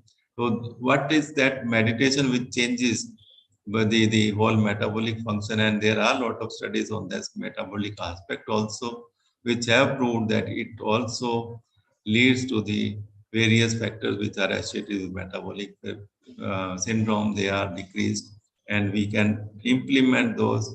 And the various studies have seen that this particular exercise of breathing, pranayama, also leads to the decrease in the metabolic syndrome factor. So yoga, pranayama, some of these postural meditation, all these are helpful in the various factors which are with the meditation, they decrease in cholesterol level, stress factors, cardiovascular health, improved serotonin level, the sleep factors are changed, and it improves the sleep, improve the brain mood, cognition, memory, better decision, focus, alertness, immunity is improved metabolic health, spiritual awakening, healthy and mindful eating, self-esteem, self-confidence. Weight can be managed by this balance of emotion, especially anger management. All these actually are coming as a total health programs now, which are affecting our metabolic syndrome. So anger management is again one part by which this we have to do. And if we think about the wellness program, actually these all factors we must take into consideration while planning our wellness program. See, the overall message which we can say, overall health and well-being can be achieved by participation in sports, regular exercise or yoga, which we need to really plan scientifically and create. As a scientist, we need to create evidences also of those, maybe by through human study or up to the genetic level also certain studies can be planned. And if in combination both of the countries, they can work together, possibly we can evolve certain common strategy also. And physical literacy, which is at the children level from the very beginning, we have to make them conscious, this younger population, and so that they remain active throughout their whole life cycle also. And a framework for that, and then they have to be taught that these are the enhancing health, physical activity intervention which are required at different level, different stages. Maybe some sports program, involving them in sports program, involving them in yoga program, involving giving some meditational training to them and showing them the benefit also, so that they take up this activity for long time and we can make our healthy society also. one part was this one, another one, Dr. Imam, and we were discussing on the evolve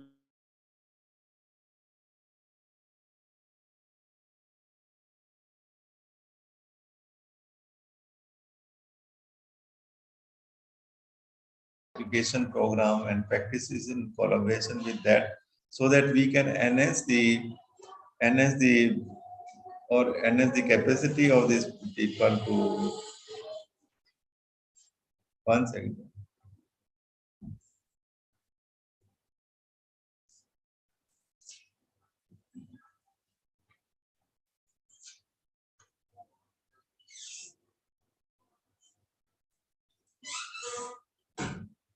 And also produce some of these people which are required for the higher sports performance, because mainly now the physiotherapist role has increased. Beside coaches, I think if physiotherapists are not there, we are more prone to sports injuries and sports the problem of rehabilitation also. And even in the international world, it is now, if you see, the supporting personnel are increasing, but the most important person which is now is the sports physio along with the team, and that is some of the federation have made it compulsory also that these sports physio have to be part of the whole team, even if whenever competition is there, whenever training is ongoing, the physio's presence is very important, because we cannot keep the any injuries or any problem which should be lingered on if he is not taken care. But now, what is the training required for those physios? What kind of training they have to really understand in depth of the sports physio? It is not all about that general physios are there, they can do everything, but sports problems are different also. Sometimes they have to be involved in various training programs also, how to design it with the help of the coaches, how to design the muscle enhancement function, how to design the aerobic function of the athlete, how to design so that in long term injuries are minimal. But the why injuries are occurring is because of this lack of the proper training of various muscles or adaptations of various bodily function which are required for high performance. So I think by discussing that, we also said that let's share the knowledge of Indonesia and Indian knowledge, and see that there are a lot of different type of approach which is coming, the advanced approach in the diagnostic purpose or in the rehabilitation also, and put this information together in the mind of the students, and so that they can serve the particular team or federation and association in a better manner. So what we have planned it, and with this aim and objective, we have planned our program, and lot of things have been discussed now, so that we can.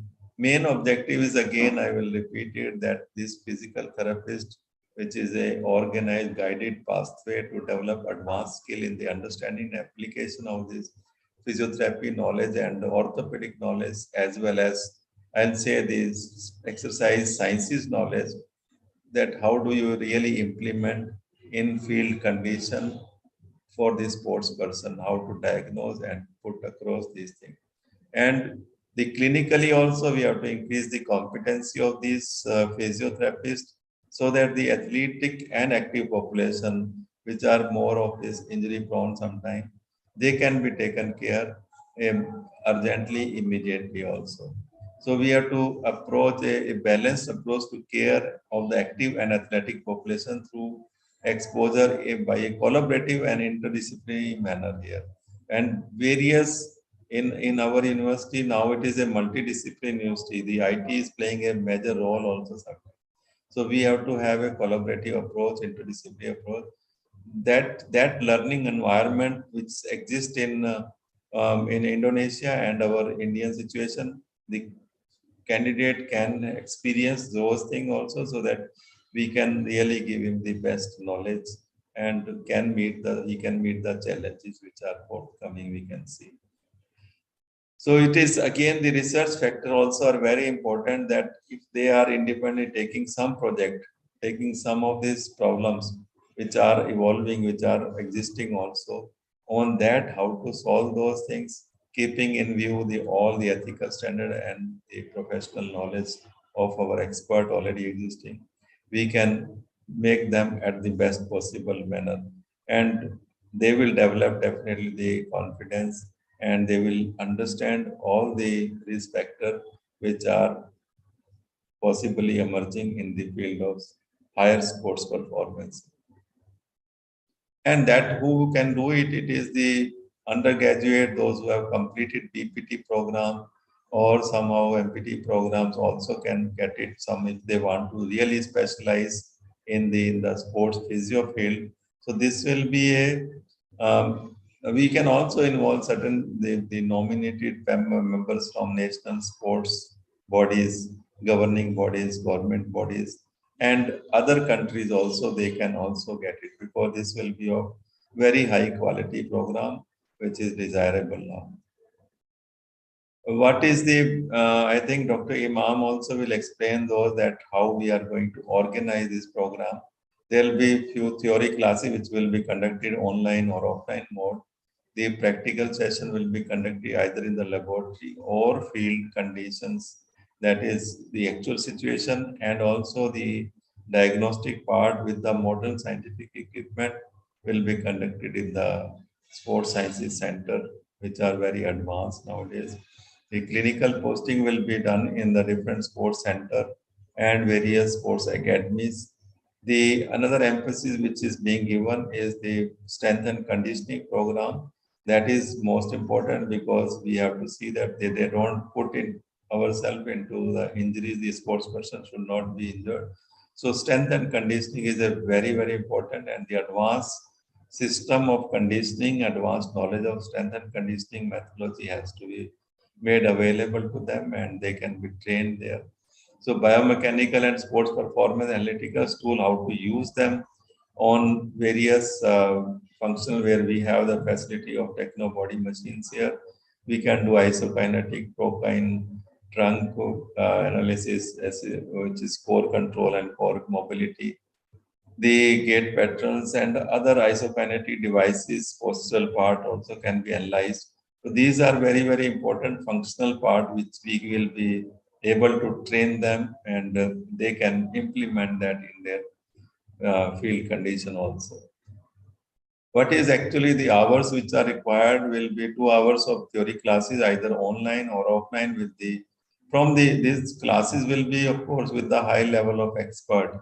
Some of the international experts are being involved. Some of our experts from India and Indonesia will be involved.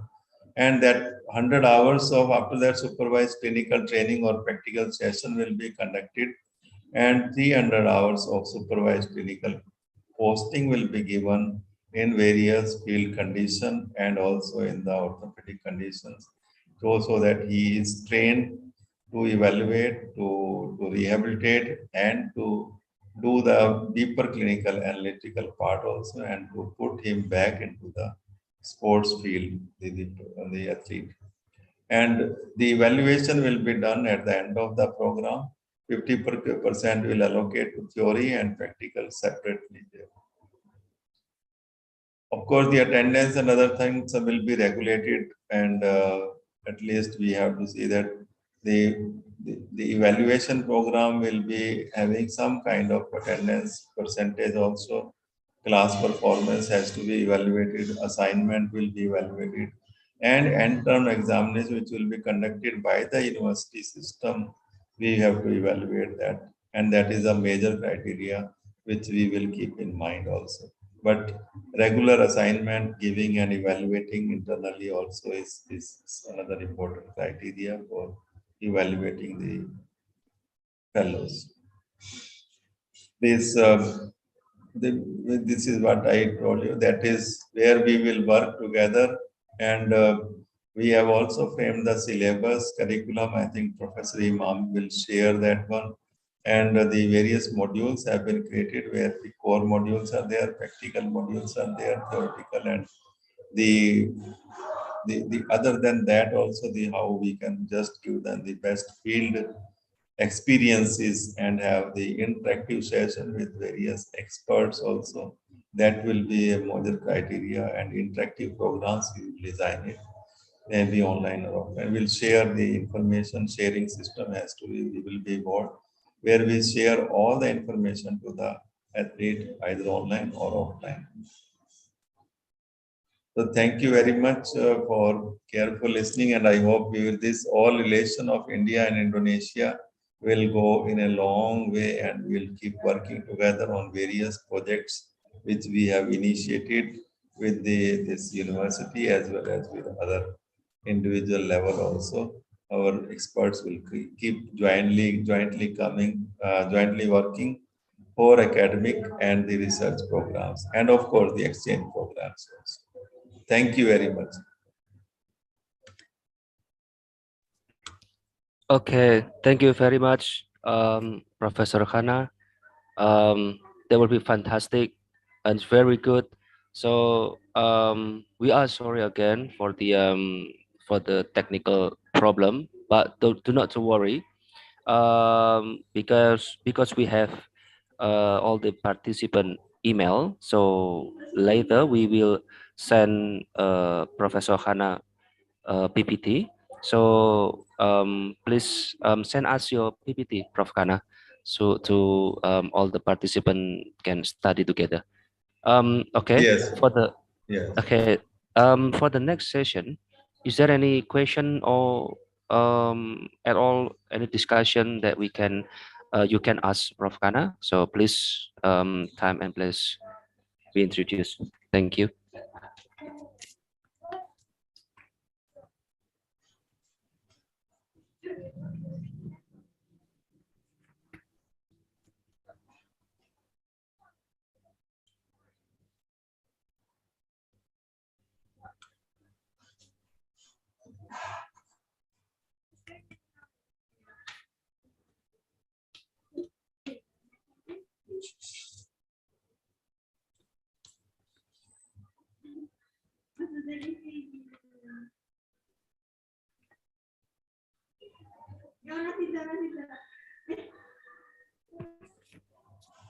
Kalau ada pertanyaan, Bapak, Ibu, silakan untuk bertanya langsung ke Profesor Khana. Bisa melalui chat ataupun juga bisa langsung ditanyakan ke Prof. Khana.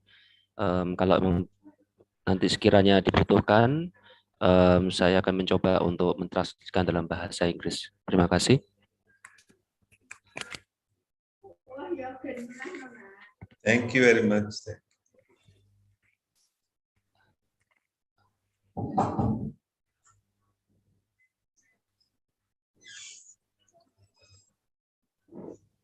So thank you very much. It was a nice session with all of you, and we'll continue our interactive sessions. Okay, thank you, Prof. Khana. So if there is any question, they can send an email. So we will send your email, Prof. Khana. Sure, yeah. Yes. Thank you very much for your time. Oh, hang on. There's one participant want to ask. Okay, Mr. Rizky. Yeah. Okay.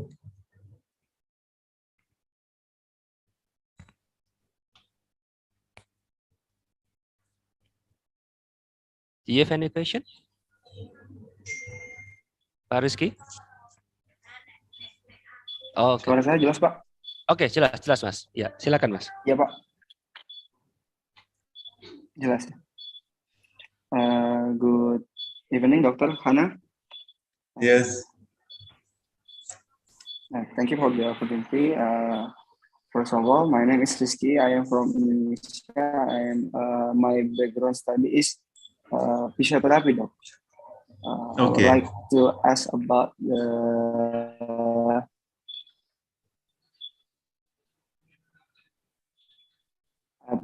physical activity before. Not clear. Sebelumnya sudah. Hello. Mas Rizky, breaking up, Mas. Oleh Dr. Professor Arshad, can you just again explain that what is he asking? Oke. Pak Rizky boleh dibantu ya? Tadi putus-putus Mas soalnya, jadi suaranya nggak jelas. Bisa diulangi, Mas? Ya. Oh ya. Ini udah masuk Pak ya? Sudah jelas. Oke. Udah jelas Pak ya? Oke. Silakan, Mas. Berkaitan juga dengan pertanyaan saya tadi dengan pemateri sebelumnya Pak terkait physical activity tentang metabolic syndrome, tentang bagaimana dari kita seorang expert di bidang kesehatan, contoh katakanlah fisioterapi, melihat dari metabolic syndrome ini apakah konsennya tentang fokus di metaboliknya atau fokus di tentang gejala yang timbul dari metabolik itu sendiri. Contoh tadi kan ada di osteoartritisnya, apa kita fokus ke fungsi dan geraknya saja atau fokus untuk mencegah terjadinya keparahan dari metabolik syndrome itu sendiri, Pak. Tadi kan sudah sempat dijelaskan juga oleh dokter pemateri sebelumnya itu, Pak. Okay, Mas. Okay, Prof. Kana, I'll try to translate in English. So basically, Mr. Rizky just asked how we as a physiotherapist which one is more we concentrate more focus on meds. It's in which the prevention or probably in so when you get meds, how you actually prevention or maybe how you actually reduce, which one is more focus, prevention or focus on reduce the meds? I think like that, Mr. Rizky. Is it right?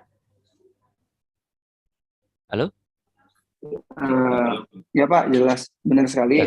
Lebih fokusnya mencegah untuk terjadinya keparahan atau memang fokus untuk penyembuhannya tadi Pak, tentang metabolic syndrome-nya itu. Okay, jadi that's the question. So which one they more focus, need to more focus that reduce the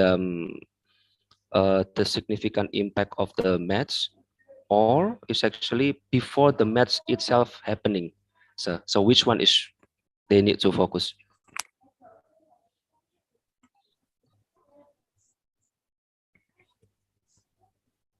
Hello. Hello, Prof. Kana, can you hear me? Yeah, I can hear you now. Okay. Yes. Okay, I will repeat again.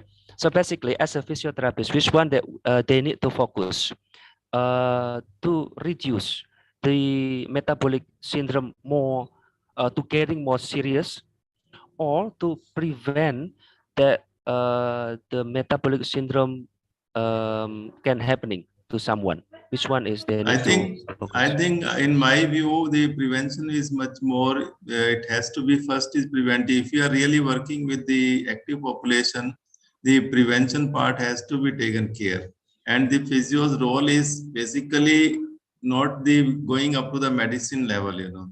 Physiotherapy is all about, without medicine, how we can really make the person fit and better person, and he can sustain his all problem. You know, the metabolic syndrome is evolved when there are certain abnormalities, when there are some disbalance in the whole metabolism of the human system. So physiotherapist's role is to prevent that. Even in the sports condition also, where we are evolving the sports physiotherapy program together, we also are putting more emphasis on the prevention part. I think Rizky should do work more on the prevention side, because here in this particular side, the medicine is also involved. The second part, of course, is that somebody who has got this, we have to see that how to really make exercise prescription, how to really make scientific way of this exercise by diagnosing the whole problem. It is not one problem, it is a multiplicity of various factors which are associated with this problem. We have to isolate that, we have to diagnose those factors, and really work for planning an exercise, effective exercise prescription. Whether he needs aerobic training, whether he needs physical activity, how much he needs, how much intensity, duration, and frequency, from strengthening the muscles or from the metabolic effect on the cellular, at the cellular level. What is that kind of intensity? That has to be really regulated. And there the physio's role comes, that exercise is the main thing, which is their tool, that how to prevent. Now the both way it has to be, we cannot just say priority should be given for the prevention aspect, I believe. Am I clear, Rizky? Very clear, Doctor. Thank you. Rizky, it's breaking up. We cannot hear your voice. Can you speak again? Bisa ini lagi Pak. Karena sinyalnya itu putus-putus Pak.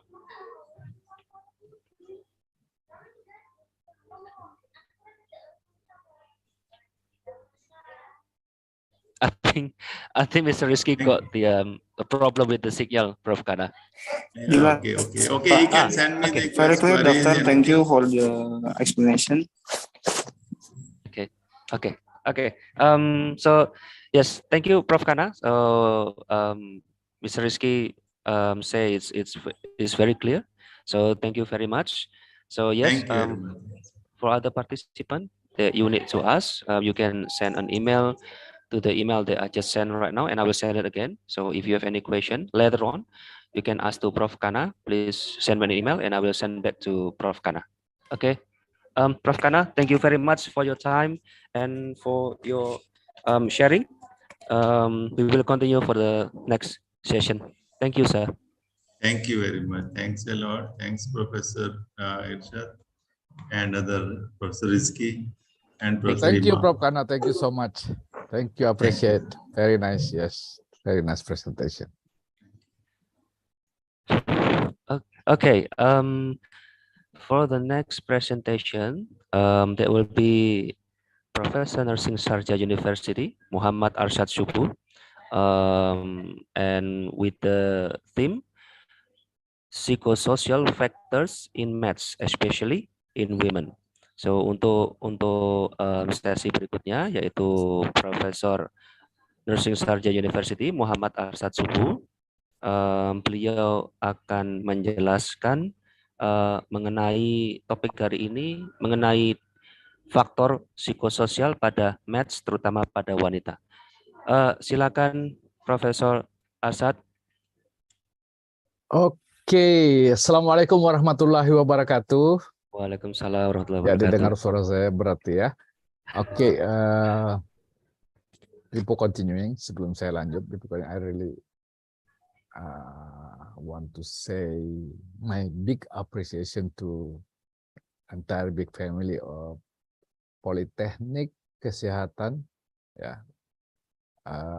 Pontianak, especially Ibu Tila, Professor Imam Maulid, and every members, students, faculty members, and especially our partner from India. Yeah, it's really for me personally, it's a great opportunity for me to be here to share information, knowledge, what we have learned together. Yes, this is my open what was remarks. And then especially,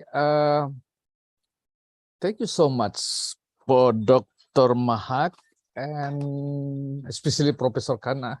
You make me easy. You explain everything that basically I should explain. So I will not, in this presentation, I will not go in deep anymore.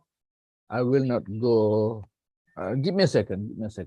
I will not explain in detail because basically related to maths, metabolic syndrome, cause, sign and symptoms. And Professor Khan also explained in brief related to psychological problem, psychosocial problem related to maths. So probably I will go on in more detail related to psychological problem related and cause metabolic syndrome because there is interconnection. I mean, let me speak in Indonesia. Metabolic syndrome mempengaruhi, menyebabkan masalah pada masalah psikologikal, mental health, dan masalah sosial. Sebaliknya, in their part,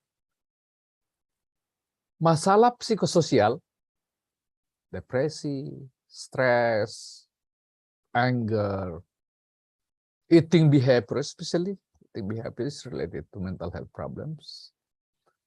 Also, increased APEC has impacts related to the possibility, let's say, high risk of metabolic syndrome.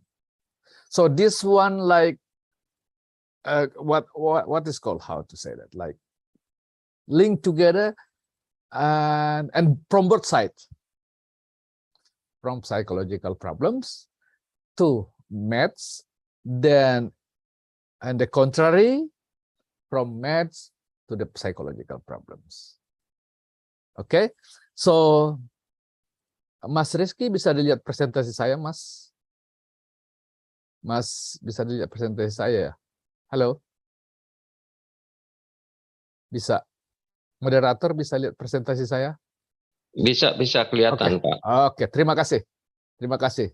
Oke, metabolic syndrome. I just said before that I don't want to go in deep about this metabolic syndrome because it has explained very well by Dr. Mahak Sharma and Professor Khanna. So let me just try to go in surface, not go in deep about this metabolic syndrome.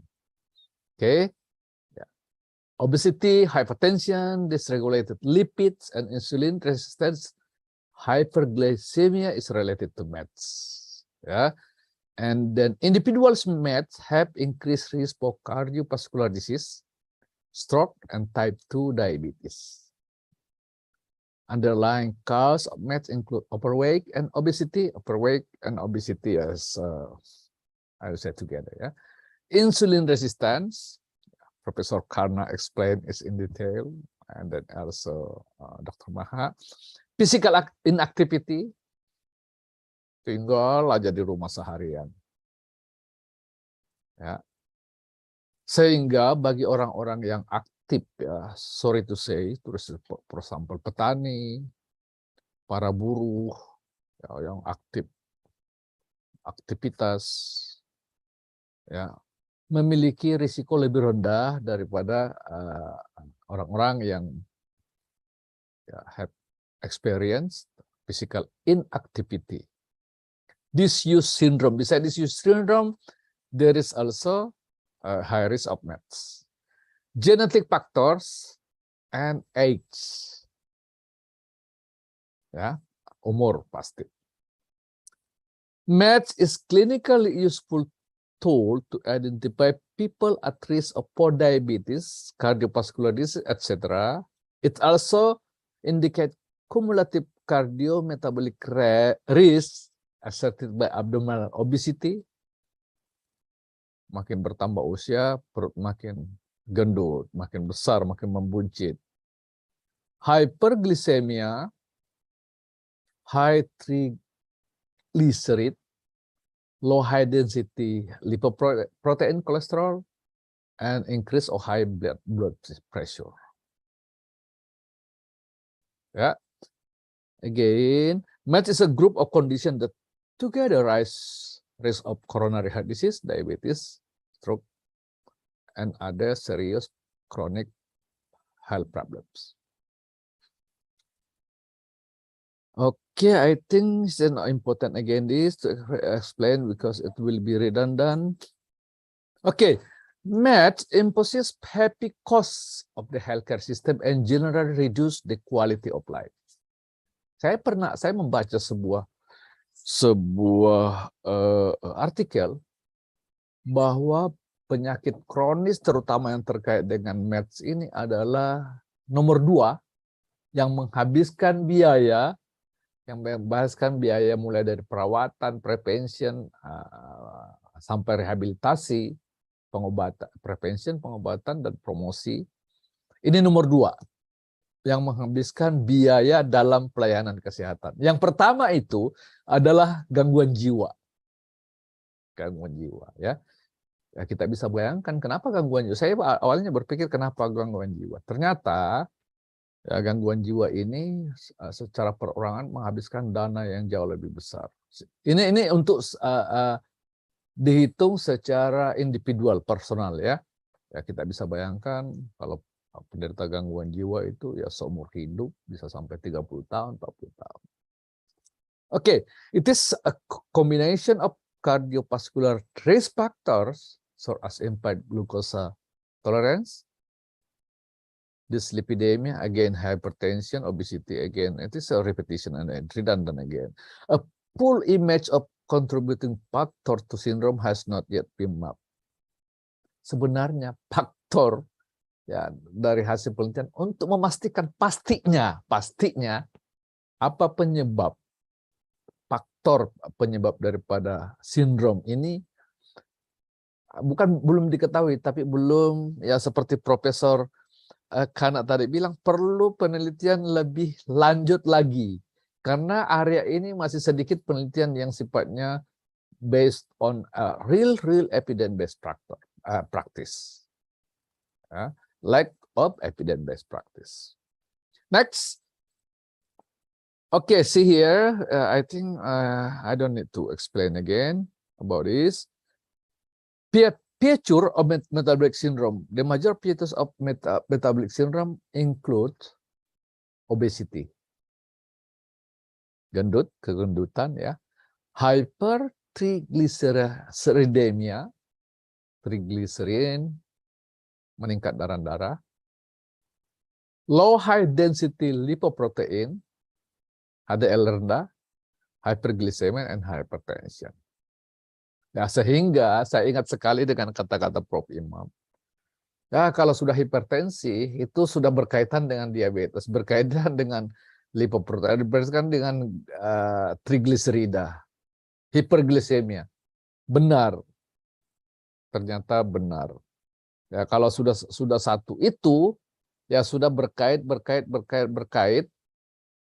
ya saling mempengaruhi satu sama lain. Makanya kalau sudah kita kita sesuai makin meningkatnya usia kita mulai ada hipertensi atau kolesterol, nah ya mulailah kita ini sama tubuh kita ya, menyayangi tubuh kita bisa dengan kontrol, pengobatan yang teratur, sehingga tidak akan berjalan lebih jauh, tidak akan mempengaruhi faktor-faktor yang menyebabkan penyakit-penyakit yang lain. Okay, now I will go in deep about this psychosocial issues in metabolic syndrome. And after these slides, I want to talk about metabolic syndrome among women. Yeah, I was ordered, required, assigned by Professor Imam to explain about psychosocial issues and metabolic syndrome. As I explained earlier in the first slides, I believe, that these psychological issues and metabolic syndrome both are interchangeable.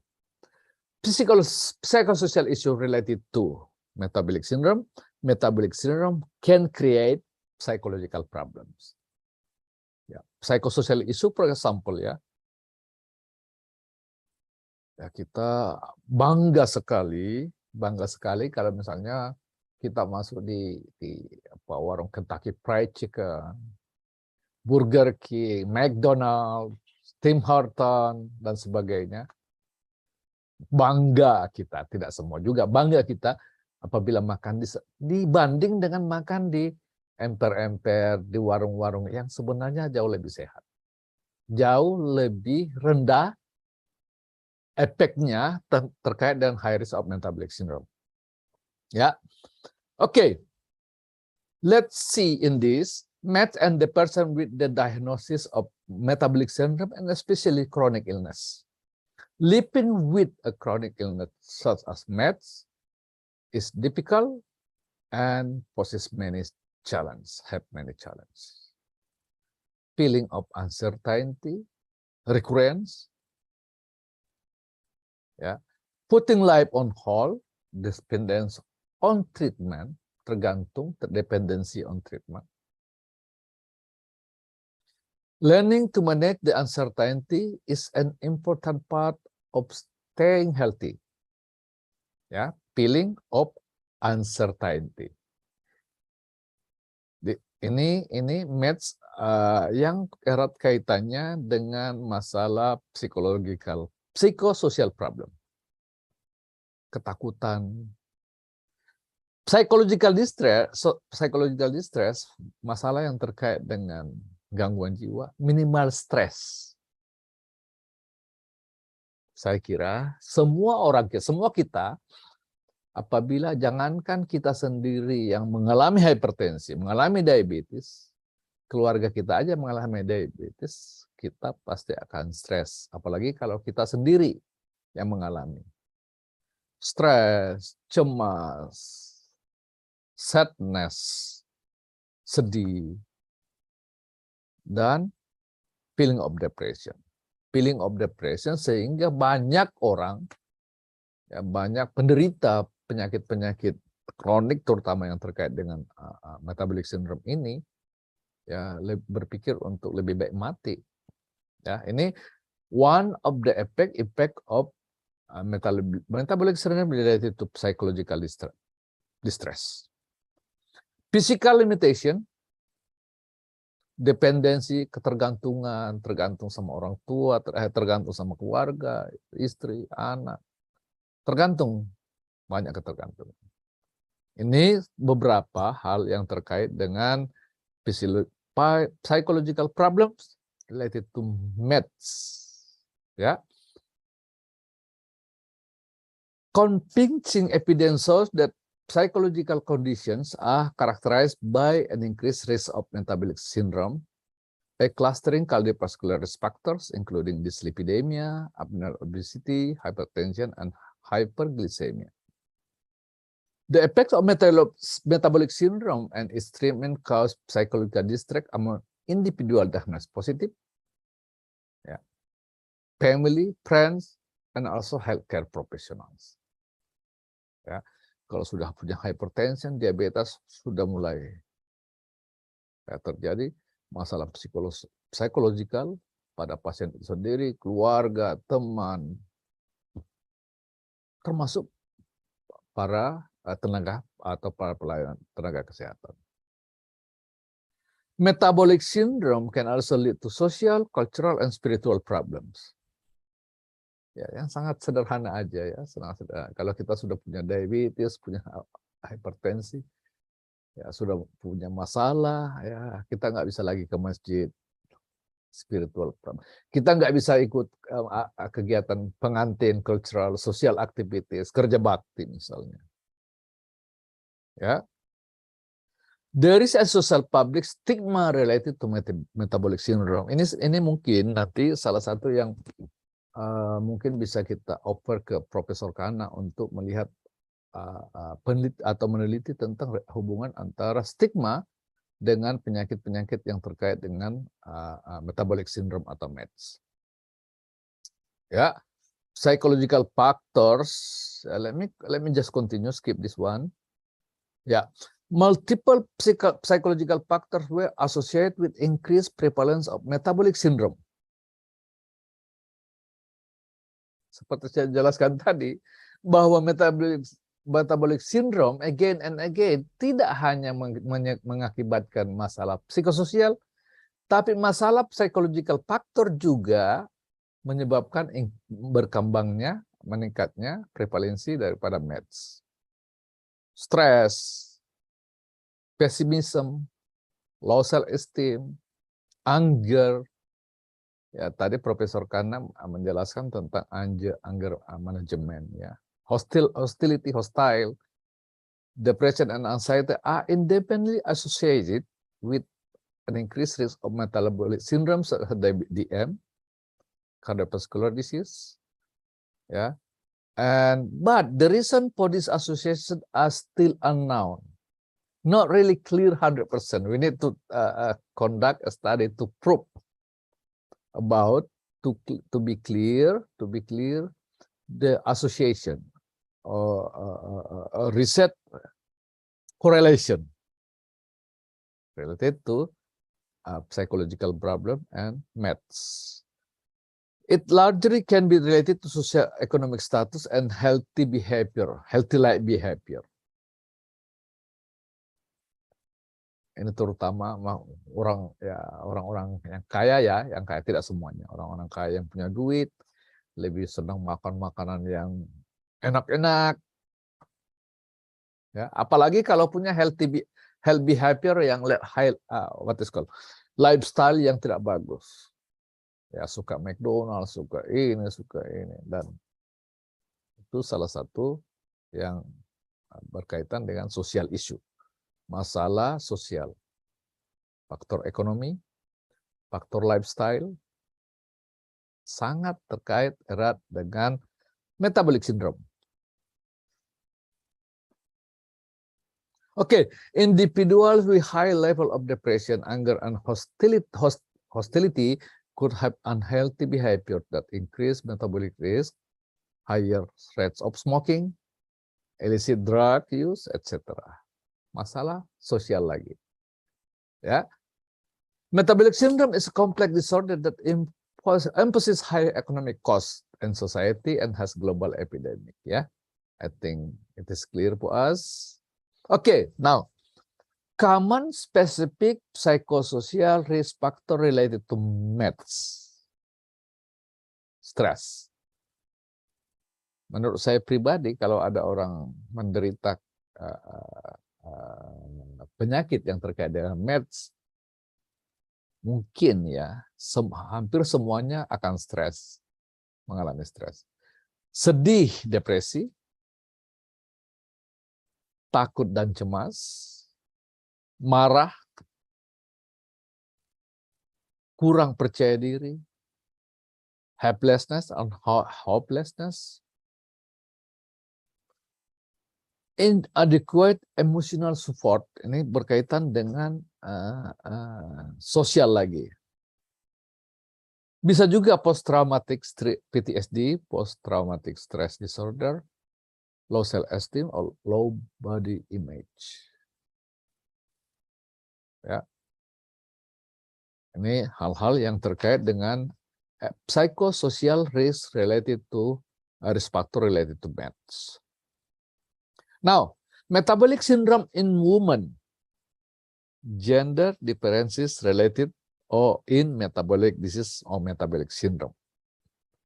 Okay, med is changing daily routines, the care and support they receive, the ability to stay socially connected, and how they are perceived.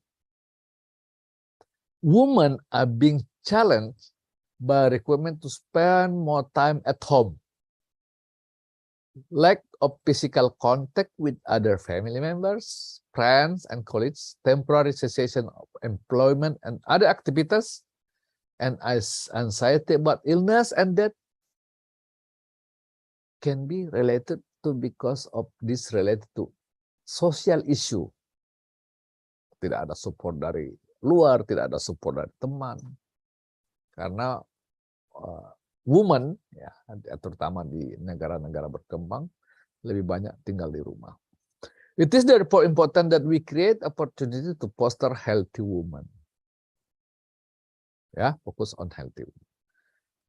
Gender differences in metabolic disease, metabolic syndrome, central adiposity. Prevalence of extreme obesity is increased in more women compared with men. Kegemukan obesitas itu lebih meningkat tajam ya pada wanita dibanding dengan laki-laki. Increased waist circumference, lingkar pinggang in women increase risk of metabolic syndrome to greater degree than in men. Ya, lingkar pinggang pada wanita. Dyslipidemia associated with greater risk of coronary artery disease in women than in men.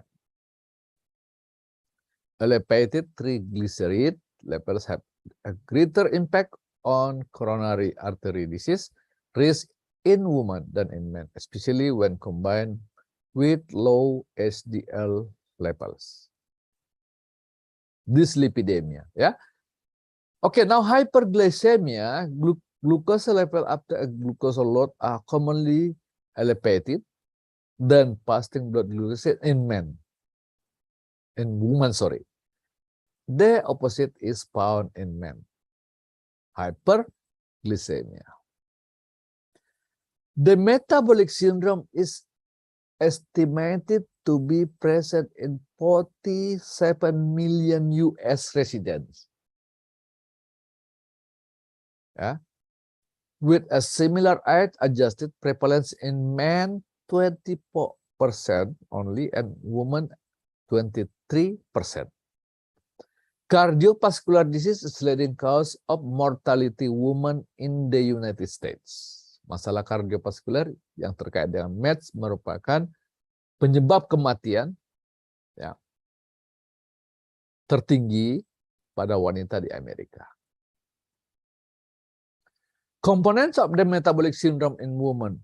Although the individual components that define the metabolic syndrome are the same in women and men, there are gender differences in how this component manifest in women as well as how they impact risk among women. Yeah, component of metabolic syndrome in women. Now, again, I just want to repeat and restate again about the impacts of metabolic syndrome on women. Psychological distress, stress, depresi, kecemasan. Impact on daily routine and functioning. Mempengaruhi kegiatan sehari-hari atau fungsi sehari-hari, fungsi masak, fungsi mendidik anak, fungsi macam-macam. Social isolation, isolasi sosial, and perceived stigmatisasi. Stigma. Ya, ada beberapa penelitian yang sangat terkait dengan stigma. Misalnya stigma terkait dengan kegemukan pada wanita misalnya. Ya. Metabolic syndrome coping strategies and stress management. This is related. This is some information that we can use how to cope, how to adapt, and how to encounter issue related to MEDS. Coping, it is one feelings that belief regarding illness and treatment that determine one's ability to cope, to adapt, to encounter, to solve the issue with the challenge they met. Why can coping with a chronic illness so difficult? When you have an acute illness such as bronchitis or flu, you know you will feel better and be back normal within short period of time. Nah, kalau kita punya flu atau punya gatal-gatal atau penyakit-penyakit yang tidak kronis, kita tidak terlalu cemas, kita terlalu masalah psikologikal karena kita tahu bahwa this illness will end in the short period of time, will finish in the short period of time. This is not true with chronic. Ini tidak terjadi pada penyakit-penyakit MEDS. Ya, karena bisa jadi itu bisa terjadi seumur hidup. Ya, sehingga penderita benar-benar akan mengalami hal-hal terkait dengan masalah psiko dan masalah sosial. Okay, general coping and adaptation. Understand how people experience stress. Learn the stress signal. Look how you deal with stress. Keep what is working and change unhealthy coping behavior. Ada orang kalau stres malah makan banyak, ya. Tap into support healthy family and friends. Analyze the schedule, time management. Ya, especially diet, ya, schedule, kapan harus makan yang ini, kapan harus makan yang ini, ya. Metabolic syndrome, connect with family members, friends, or other support through the use technology. Ya, banyak orang sekarang yang mencari informasi, ya ada semacam gangguan mental yang kita sebut dengan apa namanya itu, internet chondriasis. Internet chondriasis itu, ya, kalau ada orang yang kena penyakit berusaha mencari informasi melalui internet, ya. Nanti kita diskusikan lebih lanjut about this. Ada juga ya, terkait dengan nomophobia dan terkait dengan ini. Maintain a daily routine to make sure to have some time out to relax, enjoyable activities and religious activities. Ya, Regular exercise and healthy meals. Ya. Dan kalau bisa jangan malah banyak rokok atau hal-hal yang comfort foods, makanan-makanan yang junk food, comfort foods. Stress management, IBC stress management, ya kita tahu ini ya, berlaku untuk semua hal-hal yang terkait dengan masalah psikologikal, ini ABC strategi ya. What causes you stress? How do you react? Ya, there is a fine line between positive and negative stress. How much can you cope with before it becomes negative? What can you do, help yourself to combat, to adapt, to solve, to cope the negative effects of stress? Ya, saya tidak terlalu dalam untuk menjelaskan ini, kita kehabisan waktu nanti untuk IBC stress management ini ya. Yang penting bahwa awareness, aware, sadar, mengetahui dengan apa penyebab stres, balance, dan control. Ya. Oke, conclusion.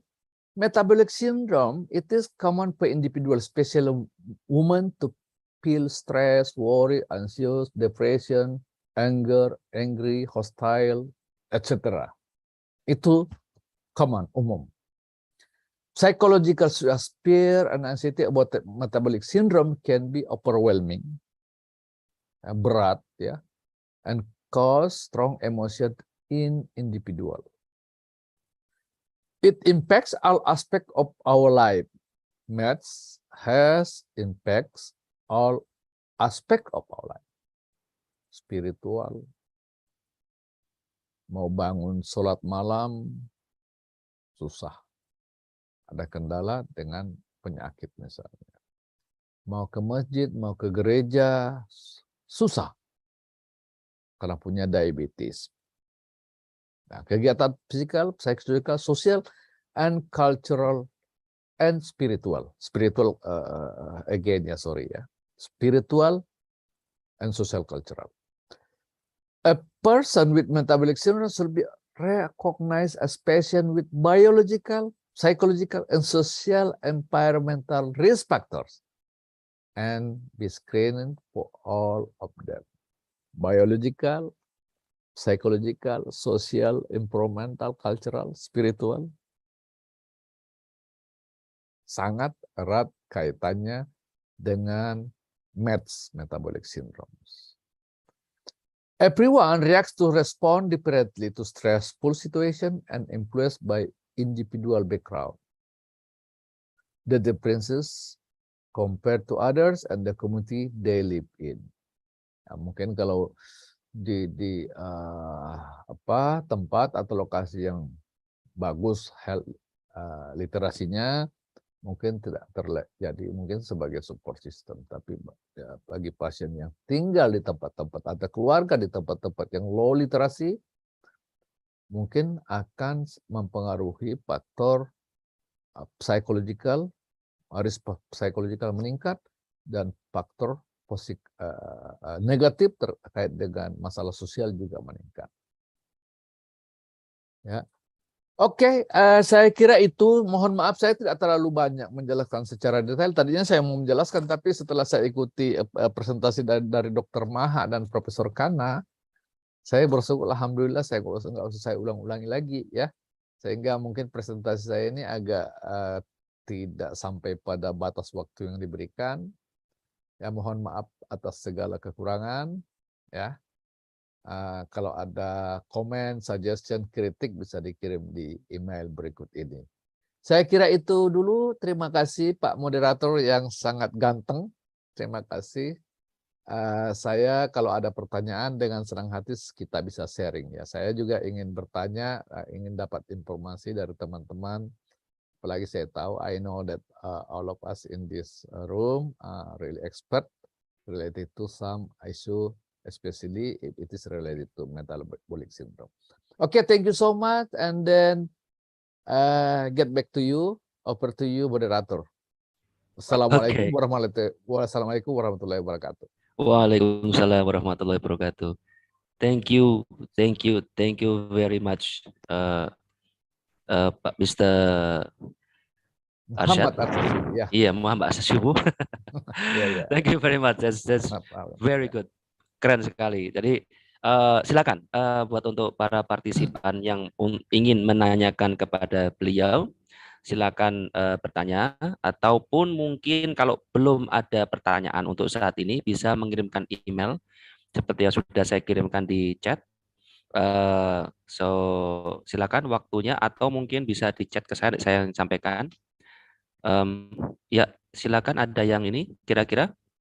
So please, ladies and gentlemen, all the participants, if you have any question to Mr. Muhammad Arsyad Subuh, so if you can ask him a question, or you can send a chat, or otherwise, if you don't have any question at the moment, you can send an email to the email that I just sent to chat. You can check. So I will send back to Mr. Arsyad. Okay, everyone. So please, if you want to ask something.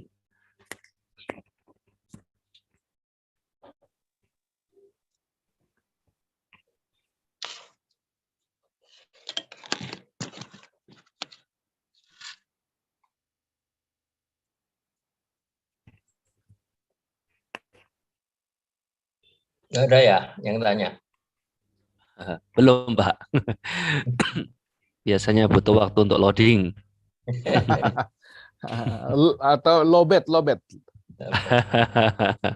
Mungkin Atau sebelum ada. tapi saya apa namanya ya, saya ingat benar, saya tidak pernah akan lupa Prof Imam itu pernah bilang, karena saya ini punya hipertensi, ini untuk sharing aja kita semua yang ada di sini. Prof Imam, Prof, saya ini kok hipertensi, hati-hati tuh nanti akan ke kolesterol, nanti ke ini. Benar. Setelah sampai di Dubai, saya ke dokter, kolesterol meningkat, ini. Sehingga saya mesti makan obat minimal 3 sehari. Jadi ini apa namanya, sambung menyambung menjadi satu, itulah Indonesia penyakit ini ternyata. Metabolic Itu satu paket itu. Iya, satu paket, betul. Itu, iya. Benar. Iya, betul. Ya. Mungkin saya sampaikan aja apa yang saya alami, ternyata dialami oleh Pak Arsyad. Jadi saya sampaikan kepada teman-teman di Indonesia khususnya, maka saya coba sampaikan dengan bahasa Indonesia dulu. Pertama, bahwa pengalaman saya itu sama dengan Pak Arsyad, dan saya sekarang kondisi saya harus punya hipertensi, tapi sudah terkontrol, alhamdulillah. Gula darah saya juga sudah terkontrol, sehingga aman. Dan saya terus terang, ini historinya, tahun 2010, Persatuan Fisioterapi di Dunia menyatakan seluruh fisioterapis itu konsentrasi pada obesitas. Saya itu bingung, apa yang harus dikerjakan fisioterapi dengan obesitas itu. Ternyata setelah saya telusur, saya dapat bahwa itulah awal dari metabolic syndrome. Jadi fisioterapis, tadi kebetulan ada Mas Rizky dari fisioterapis yang menanyakan beban fisioterapinya ngapain gitu ya. Nah, itu pertanyaannya sama dengan tahun 2010 bagi saya. Jadi pertanyaan itu sudah muncul 2010, dan akhirnya saya menemukan bahwa fisioterapi itu bisa berperan sejak awal, yaitu sejak umur 48-50, di saat metabolic syndrome muncul di umur-umur itu fisioterapis berperanan. Memang saat ini fisioterapis lebih senang berbicara pada kuratif. Kalau sudah terjadi stroke, sudah terjadi sakit jantung, khususnya stroke ya, paling banyak diminatin oleh tenaga fisioterapi, atau fokusnya fisioterapi itu kan masalah stroke. Itu banyak yang tidak memahami. Oleh karena itu pada saat ini kita mencoba mengedukasi bahwa metabolic syndrome itu semua tenaga kesehatan berperan, termasuk fisioterapi. Itu yang saya ingin sampaikan. Nah, ini buat Mas Rizky yang tadi tanya, itu sejak physical activity sangat diperlukan, bahkan sekarang ditambah dengan apa yang disampaikan Pak Arsyad, ini menjadi satu kunci juga. Oleh karena itu, I would say like to say to all other from the India and Indonesia who will involved in the project tomorrow discussion. So it's better we discuss more aspect, because I see when I was there in India, Professor Kana presented regarding the metabolic syndrome project. There are some activity, physical activity is already as a risk factor. There are one aspect of the questionnaire, and also the figure or performance of the physiotherapy, the body slim, body sharp, and so on is one aspect of physical criteria. And I don't know, from Polita, that one Dr. Rizka also want to involve the metabolic syndrome, especially in the older woman. So we will together for work together in 3 countries, Dubai, India, and Indonesia. I was experiences in 6 countries regarding the vaccine, and also now with Professor Arsad also joining about the long-term for pandemic COVID area for the Japanese program, which want to publish in this month, October. So based on the experience, we would like tomorrow, Professor Kana is there. Professor Kana is there, or yeah, Professor is still there. Okay, we put one aspect of psychosocial, which already mentioned in Professor Asad, and also the biomarker, and I don't know what the Dr. Rista from the Polytechnic Pontianak, what kind we will do to make mix together, to work together in the one proposal, one project, multidisciplinary and multi-countries. Multidisciplinary, there are what the role of the physiotherapy, what the role of the medical doctor, what role of the medical technology. Yeah, because I know that in the Pontianak, there is one program is a medical technology laboratory. So it is okay.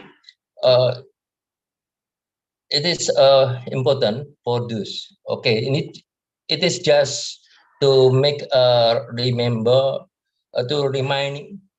Tomorrow we will together to share, and please Pak Arsad make a PPT regarding the what is the instrument of the metabolic syndrome project. Okay, thank you. Oke, thank you Prof. Pak Imam. moderator, saya pamit sholat Jumat dulu Iya, ya. iya, silakan Pak. Terima kasih banyak. Terima kasih, ya. Terima kasih. Okay, all the participants. So that's all from Mr. Muhammad Arsad. So after that, we are going for the next season.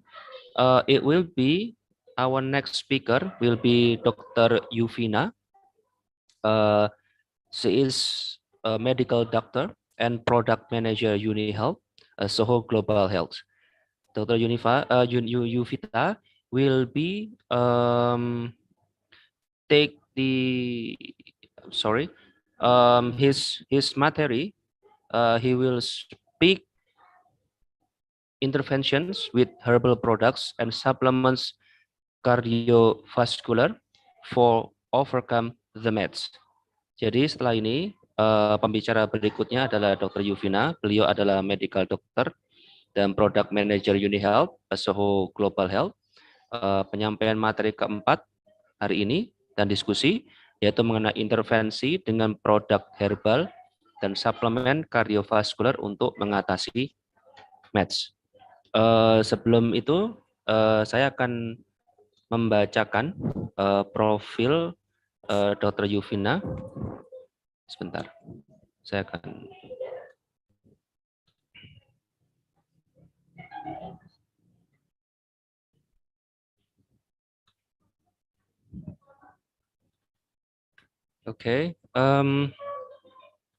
Dr. Yuvina itu she's the product manager and medical doctor at UniHealth, PT Soho Global Health Indonesia. And Dr. Yuvina completed her medical education at Krida Wacana University, Jakarta in 2021. Dr. Yuvina has been a research assistant for gynecology, oncology specialist at Cipto Mangunkusumo Hospital, Jakarta, and a research assistant for internal medicine and clinical pathology at Sarjito Hospital, Yogyakarta. Currently, Dr. Yuvina became a speaker in the field of health at UniHealth, PT Soho Global Health Indonesia, and has been at several cities such as Jakarta, Palu, Kendari, Malang, Pontianak, Cibubur, which will be visited. Next is Makassar. Okay, Dr. Yuvina, please, we will give you time to speak your material. Thank you.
Okay, we are sorry for the inconveniences. We just have received information that Dr. Yuvina is actually still on the plane. Just now, his plane is delayed. So probably for today presentation will be delayed for tomorrow. I think that's for today presentation seminar. So we are apologize for any inconveniences. So tomorrow, we will remind you. So tomorrow will be the same time. We are start at 10 o'clock in the morning and finish around 4 o'clock.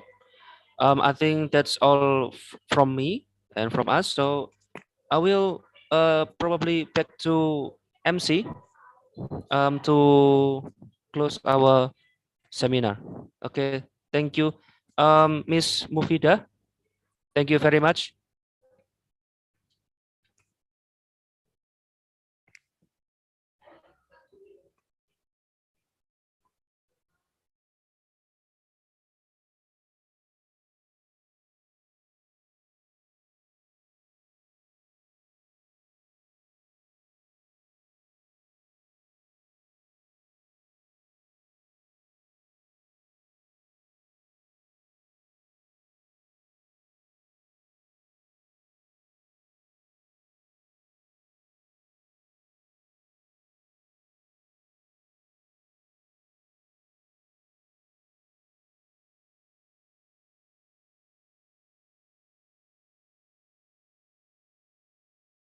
Oke, sambil menunggu MC-nya kelihatannya beliau mungkin lagi sholat sebentar.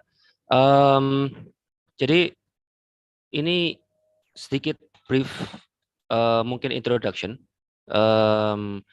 Untuk bagi yang telah mengisi absensi dan telah join di kita punya seminar pada 2 hari ini, maka kami ada seminar berikutnya dan itu free pada tanggal 20 Oktober nanti 2022, yaitu bertepatan pada hari Sabtu, tentang mencegah stroke dan cara mengatasi keseimbangan pada pasien stroke. Jadi pastikan Anda semua mengisi daftar hadir. Setelah itu nanti akan kami kirimkan link untuk bisa berpartisipasi terhadap seminar kami berikutnya. And so our next seminar will be on 20 October 2022. There you go, Ms. Mufida. I'm sorry. Just tell them about our next seminar. So basically,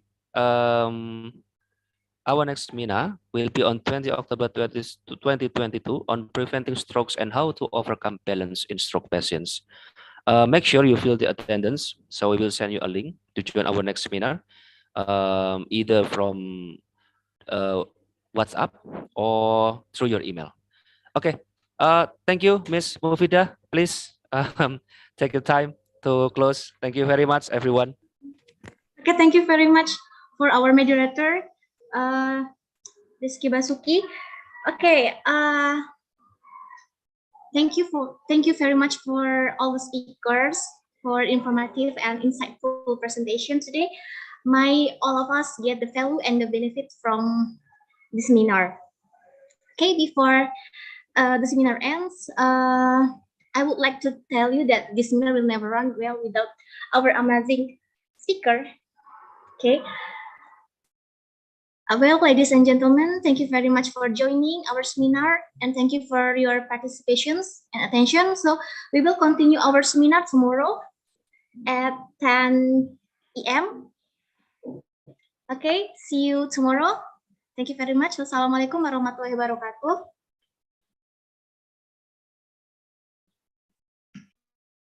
Waalaikumsalam warahmatullahi wabarakatuh. Thank you, everyone. Don't forget tomorrow at 10 AM we'll be back again in our seminar. Thank you very much for your time. Thank you for all. Thank you, Mbak Mufida. Thank you, Prof. Imam. Thank you all the speakers. Oke, terima kasih semuanya, para peserta dan para panitia, teman-teman dari Pontianak yang telah menyelenggarakan pertemuan ini dengan baik, dan juga bersama dengan teman-teman dari Manaf University dan universitas lain yang menjadi partner. Terima kasih, selamat sore. Waalaikumsalam.